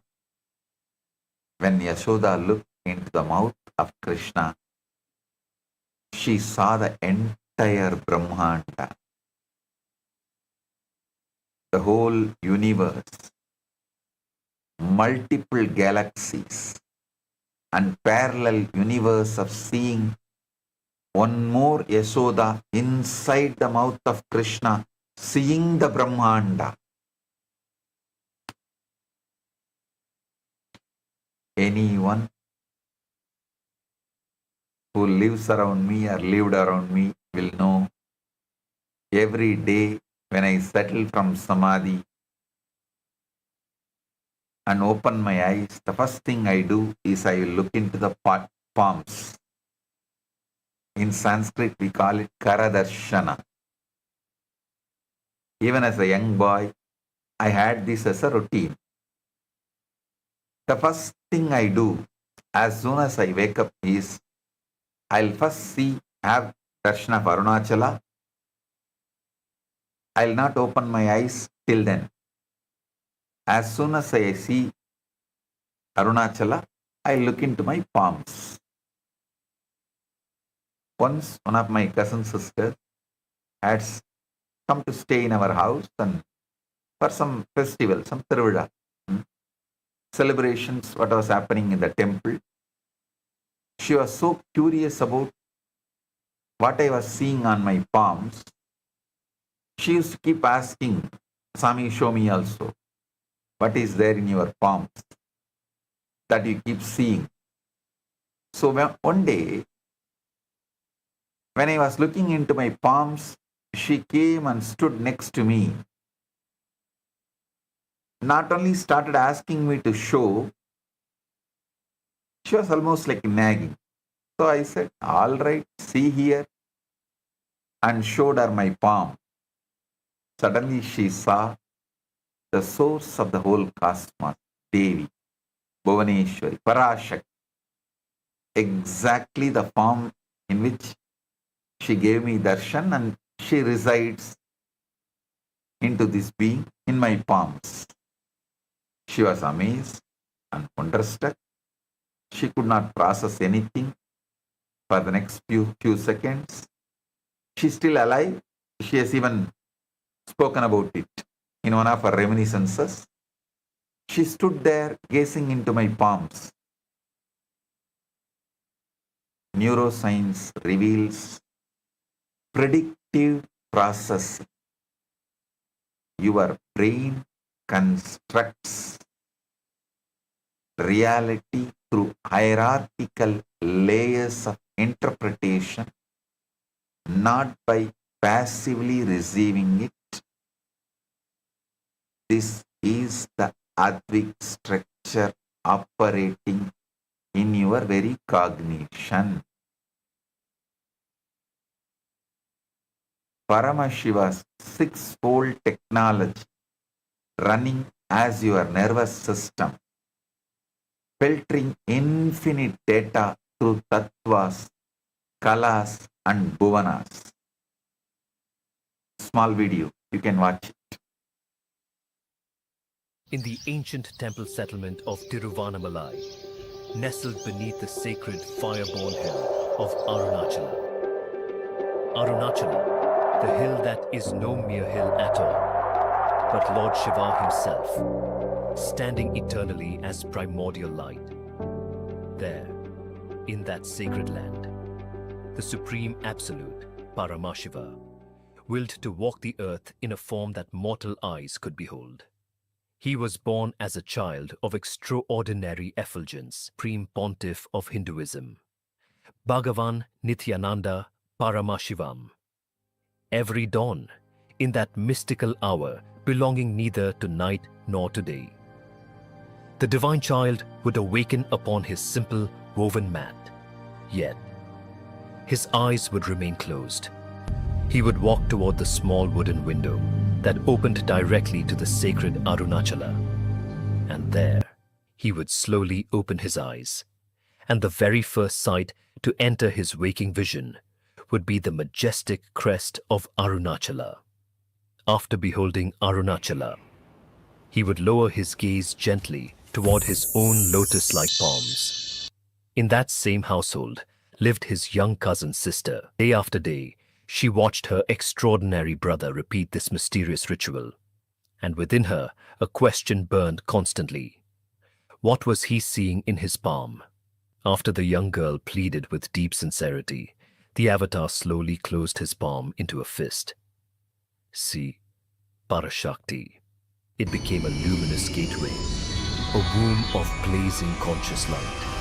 And there, within the center of that infinite darkness, she beheld her, Parashakti herself.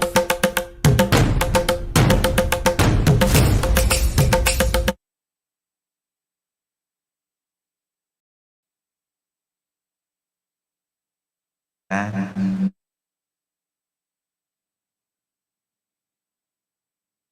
now I want to tell you something extraordinary.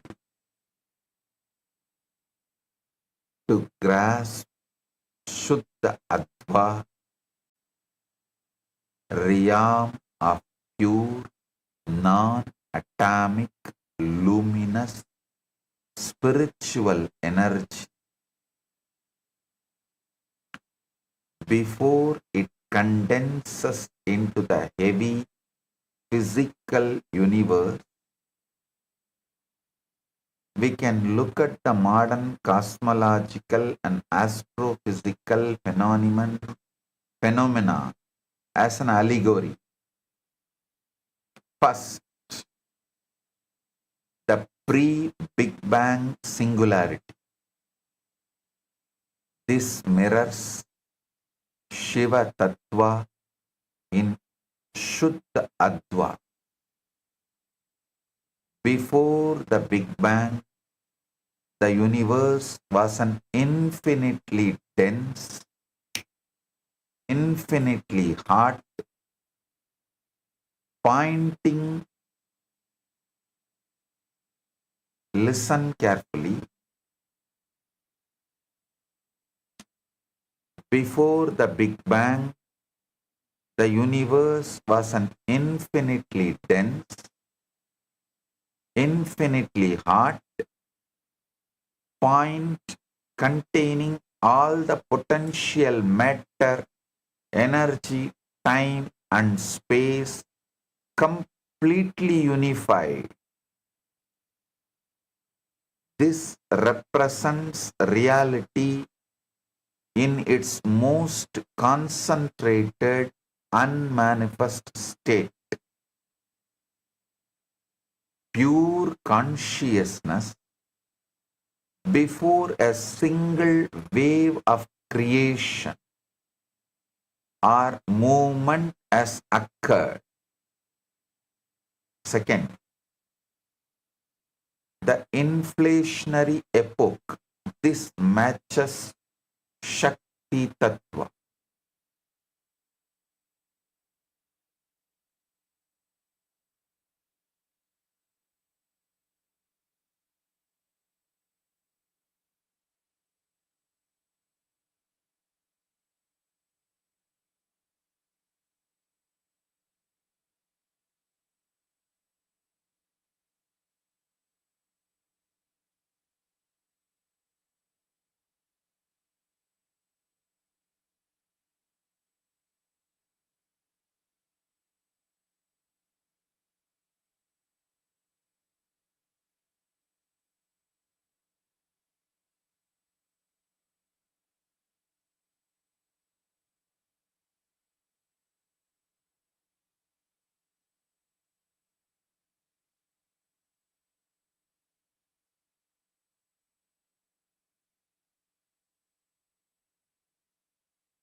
Epoch. This matches Shakti Tattva. In the first trillionth of a second of Big Bang, the universe underwent cosmic inflation, expanding exponentially. It was a realm of pure fluid plasma, boundless kinetic energy, not with the so solid atoms yet formed. This is the cosmic dynamic drive where the potential energy of the singularity wakes up and prepares to project outward.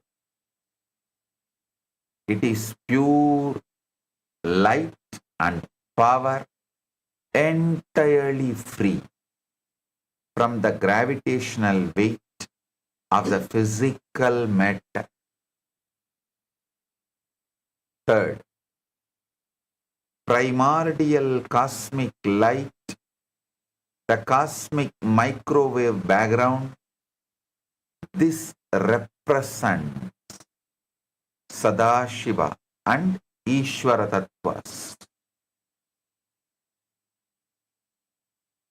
As the early universe expanded, it was filled with highly energetic, perfectly uniform photons that traveled across space without being blocked by planets, dust, or rocks, because nothing solid existed yet.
Listen, this is the state of perfect, unobstructed, luminous symmetry, where ideas and structures exist as pure blueprints of light. Before they are pulled down into friction, darkness, and chaotic gravity of the physical and elemental universe of Ashuddha Adva. Understand this whole description. If needed, listen to the satsang 3-4 times.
Listen, a small story.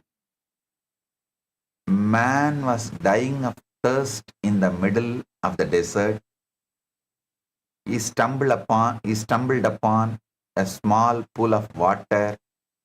He drank from it and immediately felt better. But then he looked around and saw that the pool was actually connected.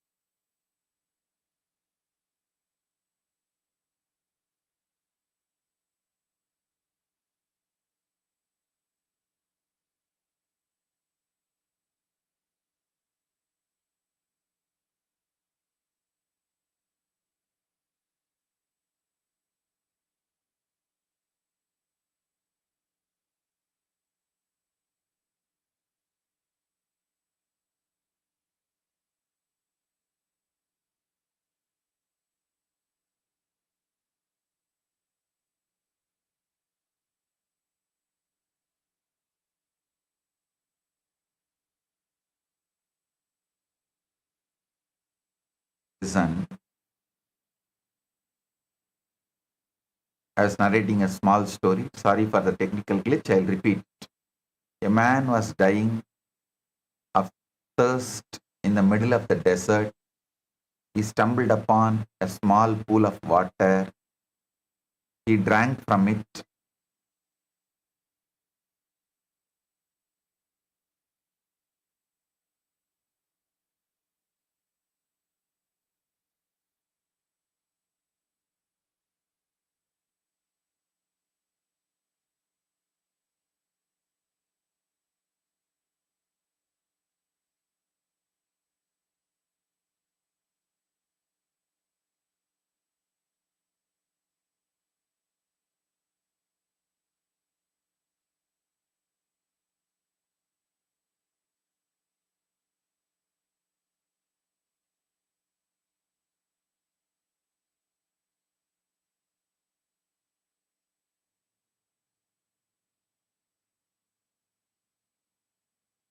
Listen, a man was dying of thirst in the middle of the desert. He stumbled upon a small pool of water. He drank from it and immediately felt better. But then he looked around and saw that the pool was actually connected to an underground river that flowed into the ocean. The ocean was just a few miles away. He was shocked. I was dying of thirst in the desert and the ocean was just few miles away. If only I had known, I would not have suffered so much. You are the thirsty man. The desert is the material world where you feel dry, empty and separate. Ocean is Paramashiva, infinite, everywhere, always available.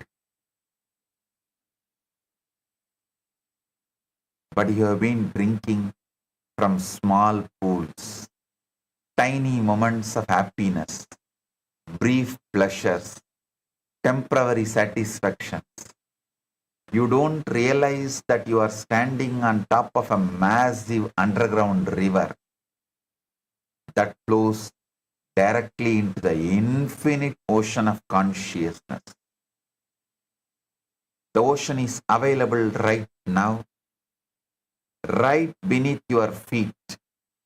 You don't need to cross the desert. You don't need to find the ocean. The ocean is already underneath you. The ocean is already underneath you. It's already flowing through you. You just need to dig. The advas are the digging. The help you need actually is just knowledge of the Advas. They help you break through the sand of ignorance and reach the water of Paramashivam. I return again to the fundamental truth. Look at what modern science reveals. A nested, fractal, holographic, isotropic reality where every part contains the whole and every point is equally the center. This is exactly what I have been telling you from the beginning. Paramashiva in his complete undivided form is available in every moment. Not some piece of him, not a diluted version, the full, blazing, all-pervading consciousness right here, right now. So the question has never been whether he is available. He is available. He has always been available. He cannot be not available because he is the very substance of all that is. The question is whether you have the technology to access that availability or not. That's all. That technology is Shat Adva. And the bandwidth where it works most directly is Shuddha Adva. Now understand the complete structural map that explains liberation. Total reality consists of 36 tattvas organized across 3 realms. Shuddha Adva, 5 pure tattvas. Realm of Shiva, pure light. Shuddha Ashuddha Adva, 7 mixed tattvas. Realm of limitation and time. Ashuddha Adva, 24 pure tattvas.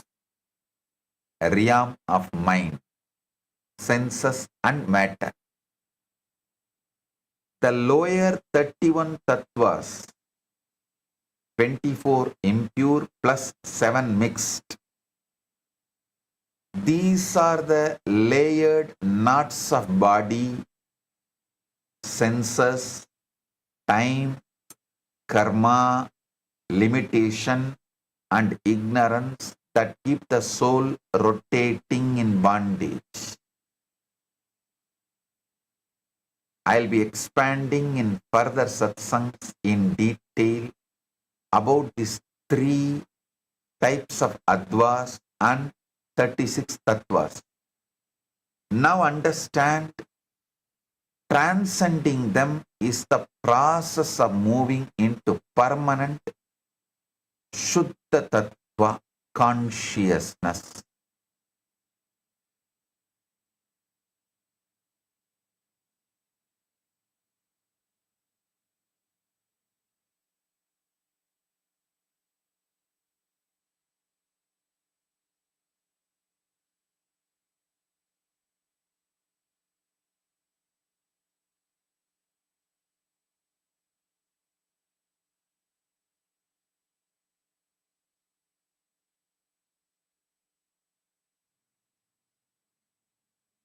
A beautiful lotus flower grew in a muddy pond.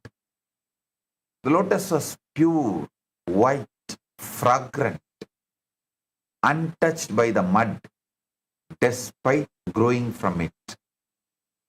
A traveler saw the lotus and asked, "How can you be so pure when you grow from such mud?"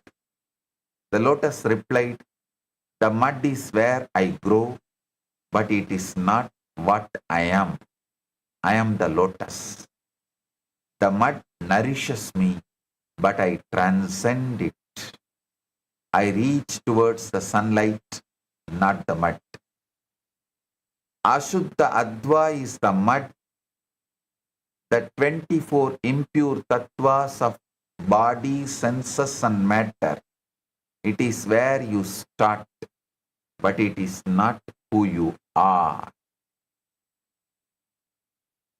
Suddha Ashuddha Adva is the stem of the 7 mixed tattvas that connect the mud to the floor. It is where you struggle, where you feel limited by time and karma. Suddha Adva is the lotus. The 5 pure tattvas of Shiva consciousness. It is where you bloom.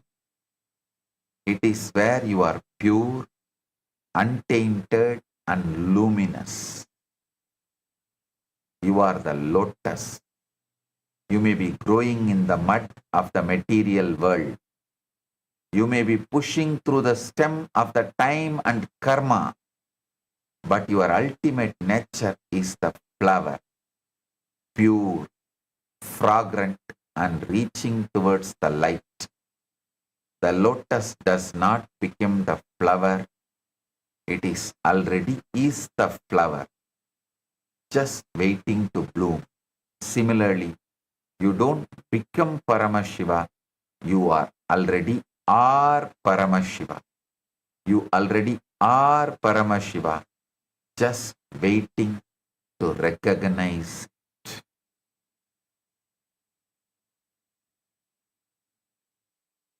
Now I introduce you to the most practical, life-transforming breakthrough.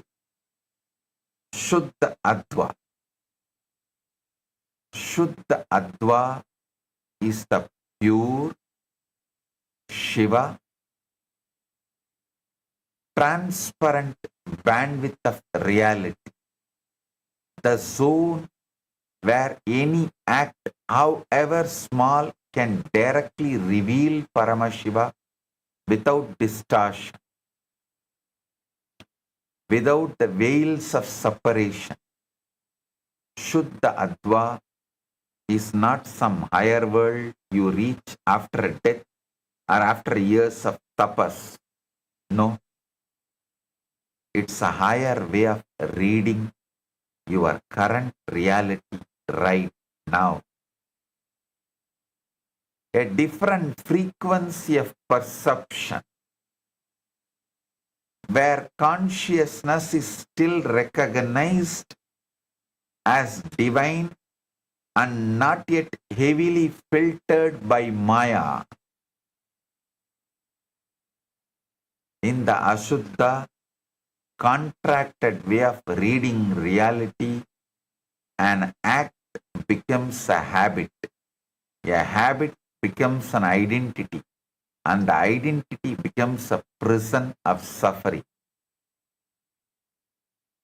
But in Shuddha Adva, the very same act becomes worship, worship becomes recognition, and the recognition becomes Shivatva, the state of being Paramashiva himself. When you shift to Suddha Adva, the same world you live in becomes Kailasa. The same body becomes a temple. The same breath becomes mantra. The same daily activities become cosmic offerings. This is not imagination. This is the technology of decoding the holographic universe. Let me show you the exact mechanism so you can start applying it immediately. In the Ashuddha reading, you encounter an event and you tell yourself, this person insulted me. Instantly you enter victim consciousness. Your whole Advik structure contracts, and Paramashiva, who is fully present in that moment, remains unrecognized. But in the Shuddha Adva, reading the exact same event, you recognize Paramashiva is showing me exactly where I am still contracted so I can grow beyond it. Or Paramashiva has closed this door to open the right door.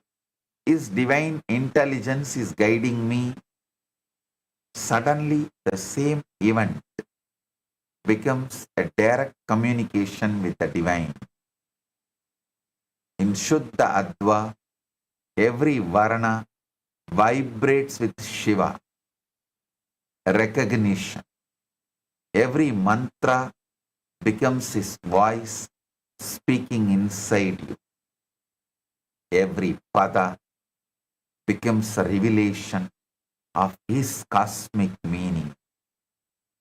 Every kala becomes the flow of his Shakti.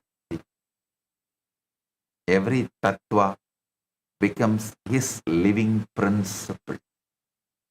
Every bhuvana becomes his world saturated with his presence. The whole Advik structure points back to Paramashiva instead of away from him. A small story.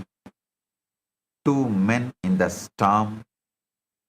A great storm destroyed a village. Two men survived. The first man sat in the ruins and wept. Why did this happen to me? The gods have abandoned me. My life is ruined. The second man sat in the ruins and prayed, Lord, you have given me this challenge. What do you want me to learn? How can I grow through this? What seeds of new life are hidden in these ashes? Years passed. The first man remained bitter and poor. The second man built a new village stronger than the first and became its leader. Someone asked the second man, how did you rebuild so quickly? He replied, the storm took my houses, but it did not take my God. I saw God in the storm. I saw God in the destruction. I saw God in the opportunity to build anew. Two men experienced exact same event, a devastating storm. The first man saw only the destruction, Ashuddha Adva. Reading, the Ashuddha Adva reading. The second man saw the destruction and the opportunity, Shuddha Adva reading. The event was the same, the difference was the reading of the event. Now,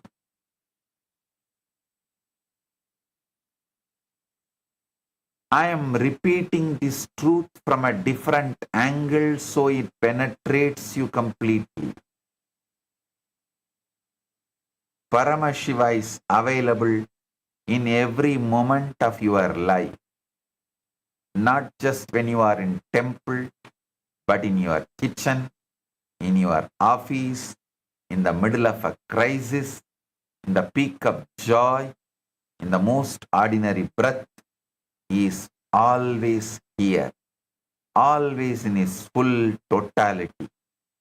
He is not sitting somewhere waiting for you to become pure enough or to finish some long sadhana. He is here right now because the holographic nature of reality means the infinite whole is present in every part, and you are that part, and this moment is that part.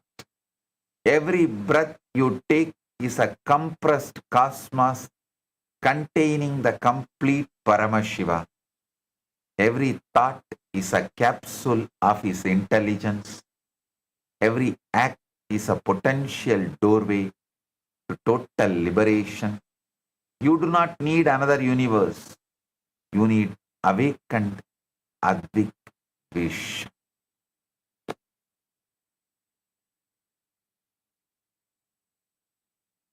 I'll continue to expand this in further satsang. Now, please listen to this satsang again. So, you internalize, you understand, you study, you start making every Shuddha Adva reading into every Ashuddha Adva reading into Shuddha Adva reading.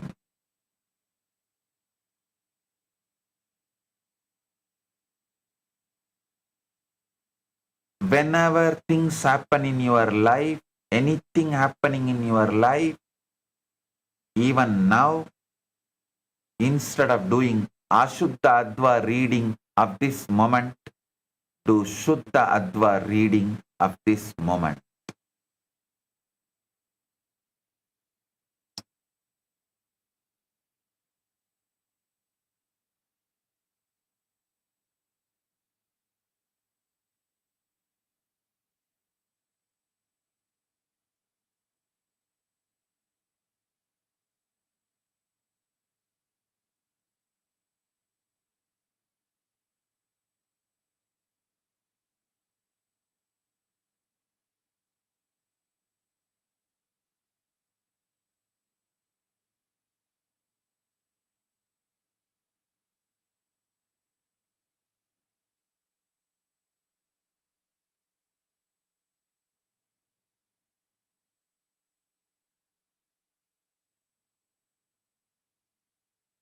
Blessings.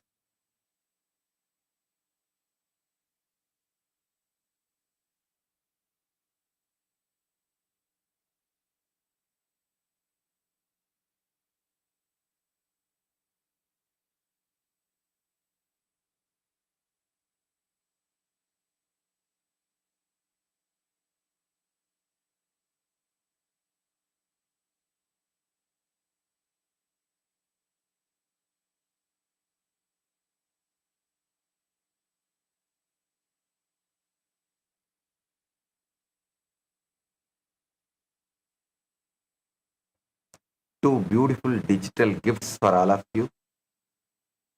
One, the digital book Guru Bhakti and Surya Yantra. Receive both, enjoy it, manifest Paramashiva. Wake up to Paramashiva, realize Paramashiva. With this, I bless you all with Paramadvaita. Paramashivoham.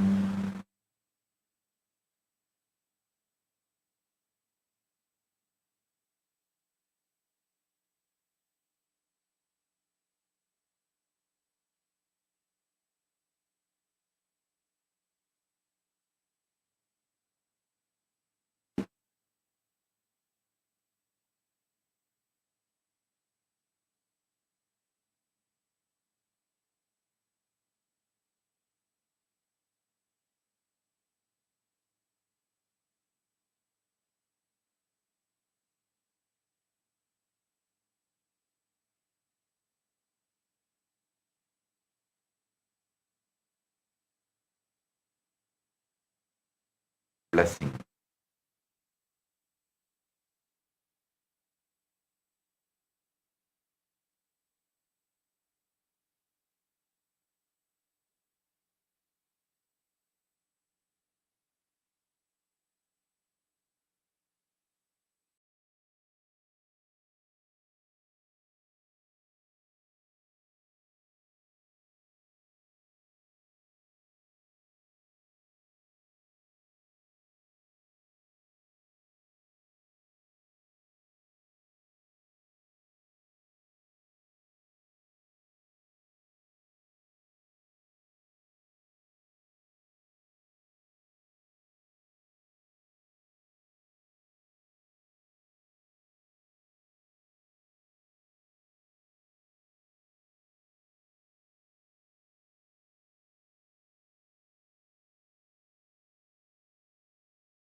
you type it out, when you write it, they become a part of you.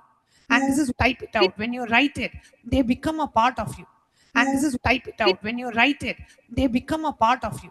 And this is type it out. When you write it, they become a part of you. And this is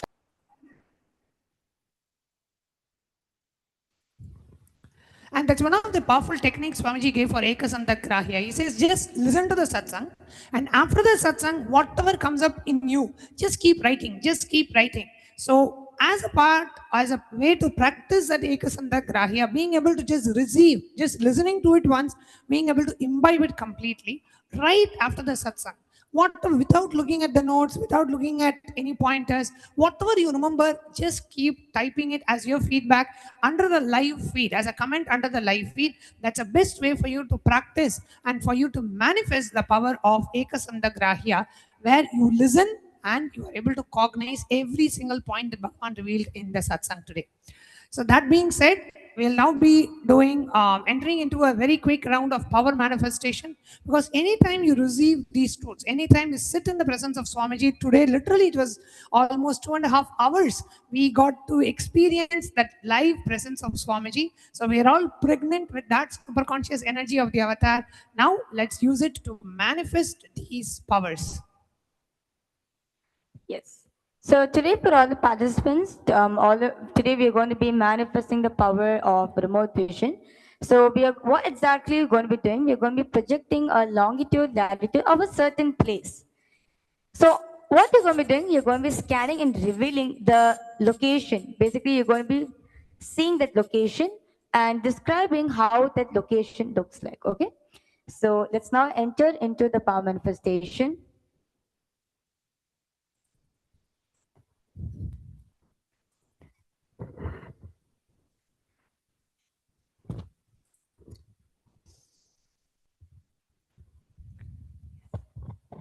So the Shastra Pramana of this power is taken from the Vijnana Bhaira Tantra, Sutra 92, Dharana 69, where Paramashivam says, Vyomakaram swamatmanam dhyaye digbhiranavritam nirashaya chitish shaktihi swarupam darshaye tada. The meaning goes, Bhagavan Paramashiva says, concentrate and cognize with restful awareness on oneself in the form of a vast etheric space or sky, Vyomakaram, which is limitless in any direction whatsoever. Thus, the Chitta Shakti, the power of consciousness, free from all support, reveals and manifests herself as the form of one's essential nature of the self. And next is the Apta Pramana, which is taken from the Mahabharata. In the Hindu Purana Mahabharata, the whole war, the sacred scripture Bhagavad Gita, is narrated to the blind king Dhritarashtra by his trusted charity Sanjaya. Sanjaya is initiated into the third eye power of Dura Drishti, remote vision, and Dura Shruti, the power of hearing remote distances. It is through Sanjaya's narration that humanity has received the sacred scripture Bhagavad Gita. The next is the Atma Pramana, which is the experience of Bhagavan, the Supreme Pontiff of Hinduism, Bhagavan Nithyananda Paramashivam. The 360-degree vision of Bhagavan's third eye, and how Bhagavan manifested the power of remote vision. Now, Swami Narayana Swami Tata was one of the gurus of the Supreme Pontiff of Hinduism, who was well known in Tiruvannamalai to see remote distances at ease. He used to have a mirror in which he used to apply the Jnananjana, and not only he'll be able to see, he'll be able to show others as well. One day, a senior police officer came to Narayana Swami Tata seeking help to find a thief whom they were searching for the last 1 week.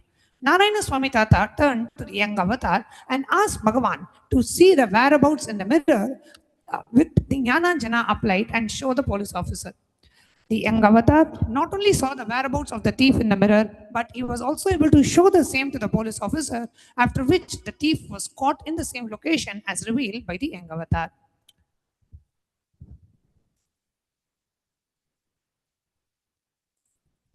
Now we will be entering into the power of remote vision.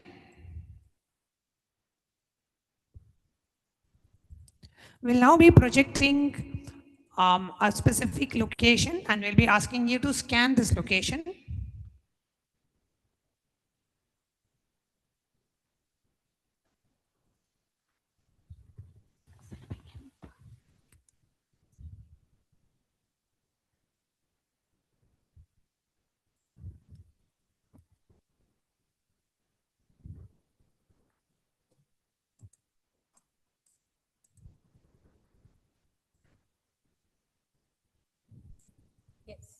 So let's all start for a power manifestation. So I request all the viewers and all the participants to please. So what we're going to be doing, we're going to be projecting specific coordinates for all of you.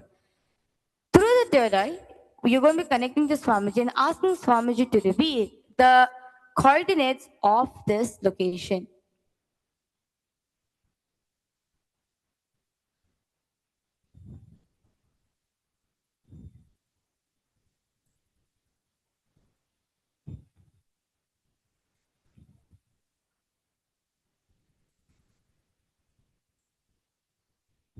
Yes. So now, the first run for all of you, I request all the viewers and all the participants to please start the manifestation. So the question for all of you is, the latitude is 12.4634, and so that's the latitude, and the longitude is 53.8237. Okay, so this is the coordinates of a certain place. So I request all of you now to please connect to Swamiji. Let's all sit with your head taken spine in a straight line. Remember Swamiji in your third eye.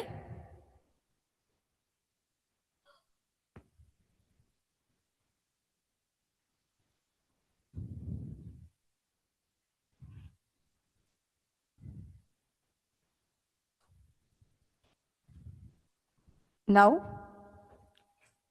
let's all start chanting the Mahavakya intensely.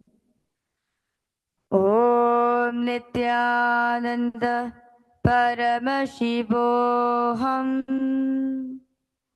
Om Nithyananda Paramashivam. Om Nithyananda Paramashivam. Just chant the Mahavakya intensely. Ask Swamiji to reveal the location of this place, where this place is located, and describe the location. Ask Swamiji to show you how this location looks like.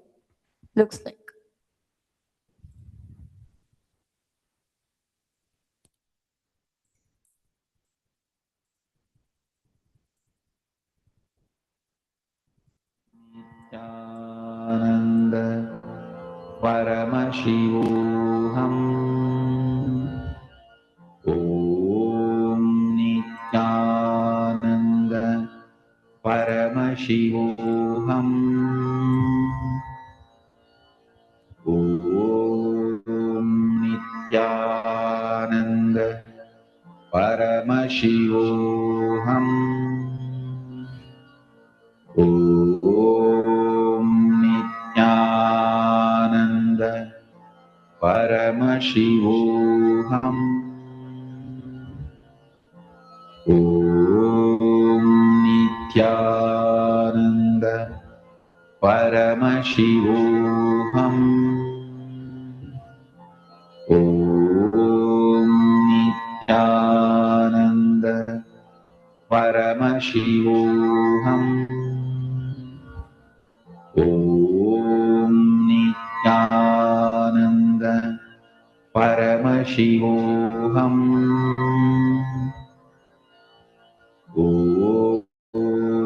Nithyananda Paramashivoham. Om Nithyananda Paramashivoham. Om Nithyananda Paramashivoham. Om Nithyananda Paramashivoham. Om Nithyananda Paramashivoham. Om Nithyananda Paramashivoham. Om Nithyananda Now, I request all of you to please relax yourself. Please open your eyes. I request all of you now to please post in the chat section what did Swamiji reveal for all of you. So all the participants in Kailasa Guinea-Bissau, I request all of you to please share what did Swamiji reveal to you about this place.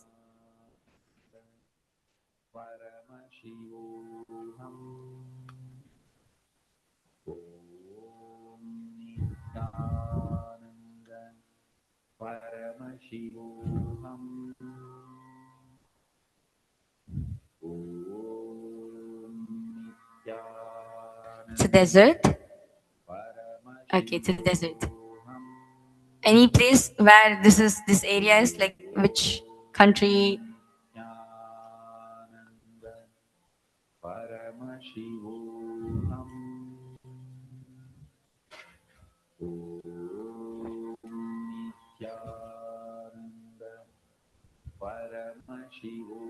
Morocco. Okay. Anyone else?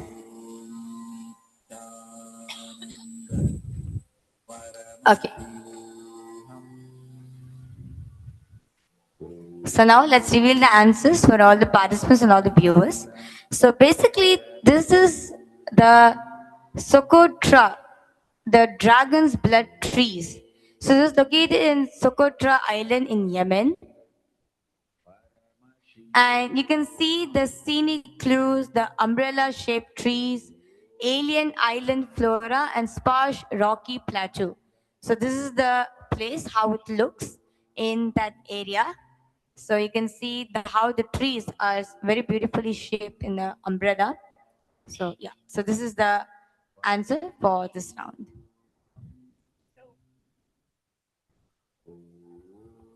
So whoever got a place like an island or trees being able to see there, or some flora or a rocky plateau, or a place somewhere near Yemen, if you got any of these right, then you have manifested this particular round. Okay, so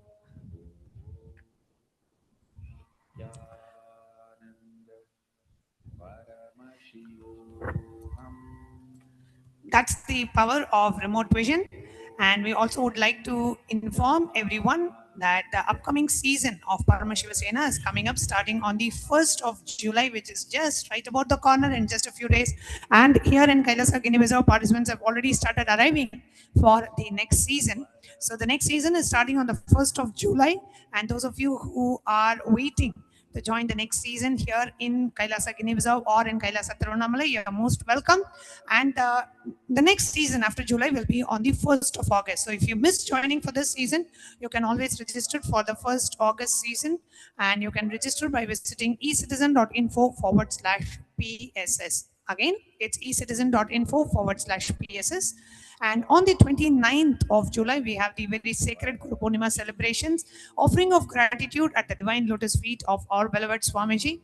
And we would like to invite every one of you to come and participate in Kailasa's Guru Purnima celebrations on the 29th of July, which is coming up next month.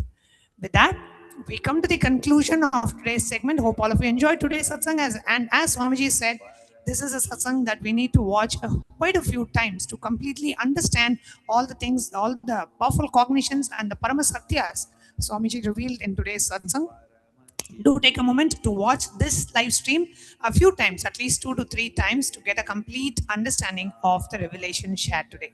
So see you all tomorrow at 9:30 a.m. Eastern Time for the darshan preparation and satsang preparation, and for the live satsang starting at 10:30 a.m. Eastern Standard Time. We'll be concluding today's session with the Purna Mantra, offering our deepest gratitude at the divine lotus feet of our beloved Swamiji. Chanting the Purna Mantra. Om Purnamadav Purnamidam Purnat Purnamudachyate Purnasya Purnamadaya Purnamevavashishyate. Om Shanti Shanti Shanti. Hari Om Tat Sat. Sarvam Bhagavat Shri Nithyananda Paramashiva Padukarpanavastu. Om Nithyanandam. Thank you all. Nithyanandam.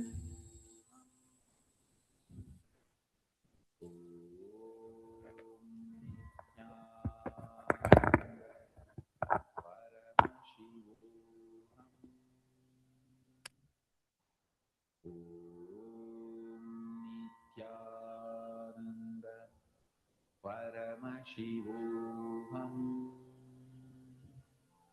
Om Nithyananda Paramashivam. Om Nithyananda Paramashivam. Om Nithyananda Paramashivam. Om Nithyananda Paramashivam. Om Nithyananda.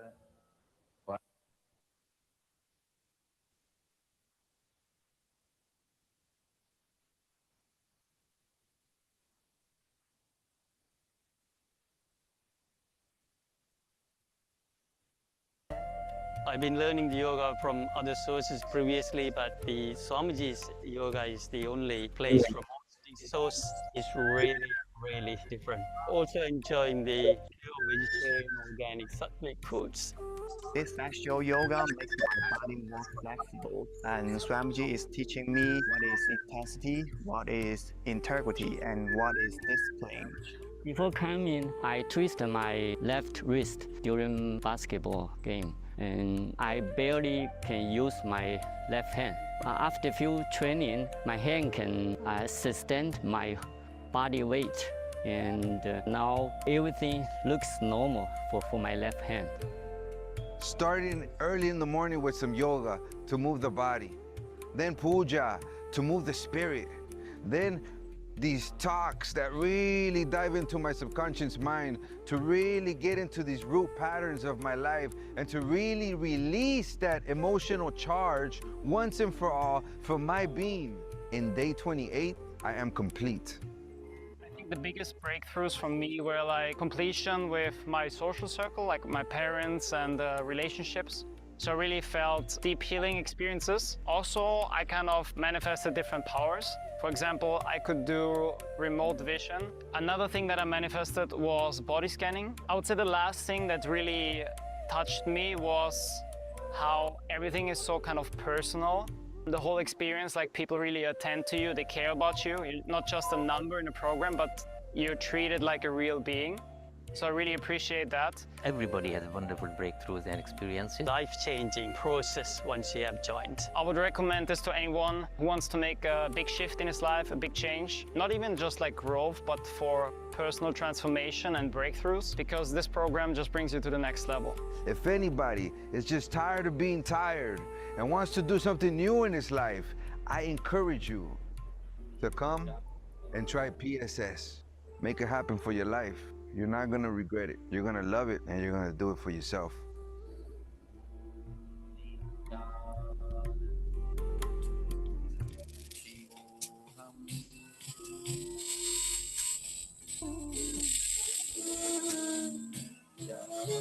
Nithyananda, we welcome all of you on this auspicious day for the offering of the Uttamottama Seva at the Divine Lotus feet of the Supreme Pontiff of Hinduism, BHAGAVAN Nithyananda Paramashivam.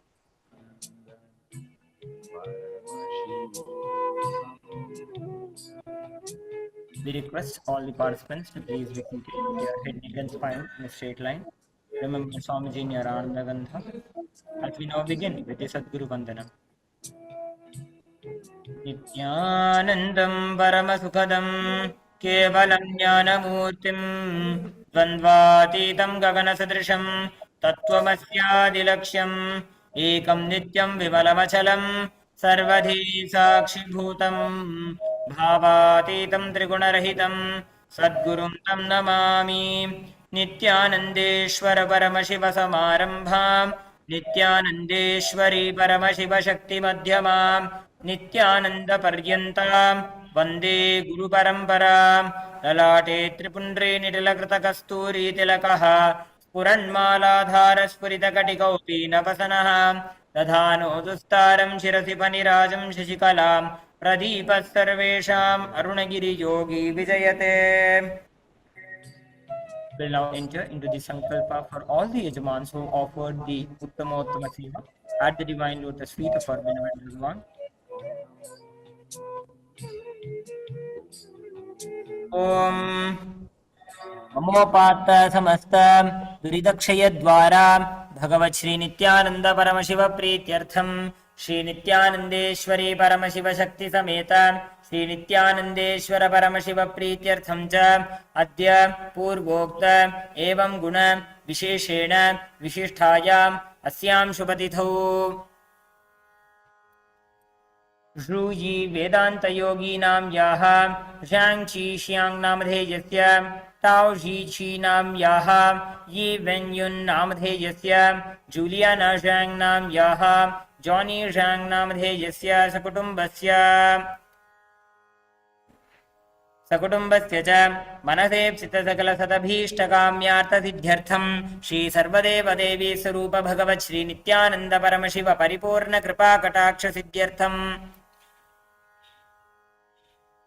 उत्तमोत्तम पक्ष उपचार युक्त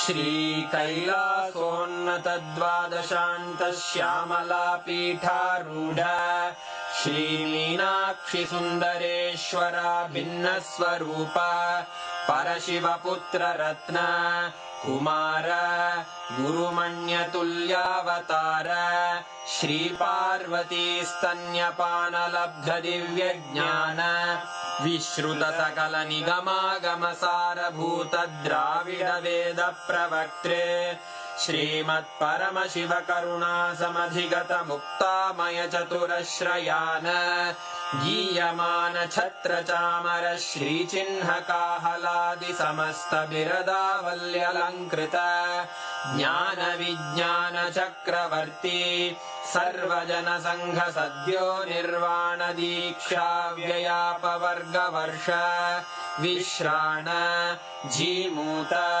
परमत कलभ केसरी शैव सिद्धांत स्थापनाचार्य श्री राजाधिराज पांड्य महाराज गुरु क्षपण शाक्यादि महांधकार निवारण ज्ञान भानु वीक्षणानर्हार्ह ध्वजोच्छेदन पूर्वक श्रीमद्वृषभध्वज स्थापक शैव समय कर्त्रे सर्वज्ञ पीठारूढ़ श्री जगद्गुरु श्री ज्ञान संबंध देशिक स्वामी वागीश सुंदर माणिक्य वाचक स्वामिनाम् अवतार भूत श्री ज्ञान संबंध स्वामी पुनरुद्धृत श्यामला पीठ सर्वज्ञ पीठ त्रिनवत्युत्तर द्विशततम गुरु महासन्निधान अरुणगिरि योगीश्वर परंपरागत अरुणाचल सर्वज्ञ पीठ गुरु महासन्निधान कैलास परंपरागत कांची कैलास सर्वज्ञ पीठ त्रयस्त्रिंशदुत्तर द्विशततम गुरु महासन्निधान नित्योत्सव नित्य मंगल नित्य कल्याण नित्य रजित कैलास परंपरागत आदि कैलास नित्यानंद पीठ महासंस्थान महासिंहासन पीठ कर्तः साक्षात् श्री परमशिव समुद्भूत कैलास परंपरागत वैवस्वत मनु इक्ष्वाकु हरिश्चंद्र भगीरथ श्रीरामचंद्र शूरसेन इत्यादि अनवच्छिन्न सार्वभौम चक्रवर्ती परंपरागत चतुष्षष्टि योगिनी मंडित चतुष्षष्टि संप्रदाय प्रवर्तक मनुधर्म शासन सूर्यवंश प्राप्त सर्वज्ञपीठ सुरांगी साम्राज्य मूर्धाभिषिक्त चूडामणे साक्षात् श्री परमशिव समुद्भूत कपिल महागुरु पुनरुद्धृत महानिर्वाणि पीठ अष्टोत्तर सहस्र श्री महामंडलेश्वर साक्षात् श्री परमशिव सिंहासनाभिषिक्त समस्त गणनायक श्री महागणपति समारंभ अनवच्छिन्न पीठाधीश्वर गुरु परंपरा प्राप्त अटल पीठ अष्टोत्तर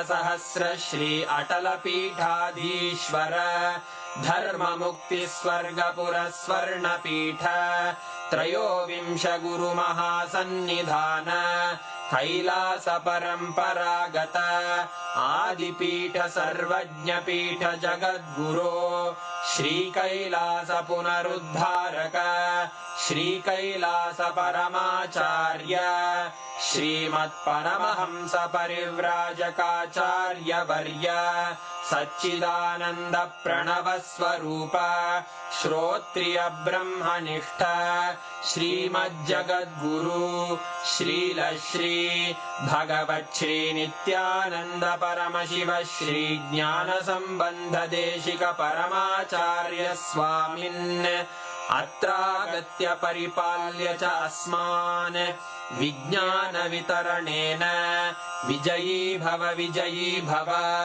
जय जय।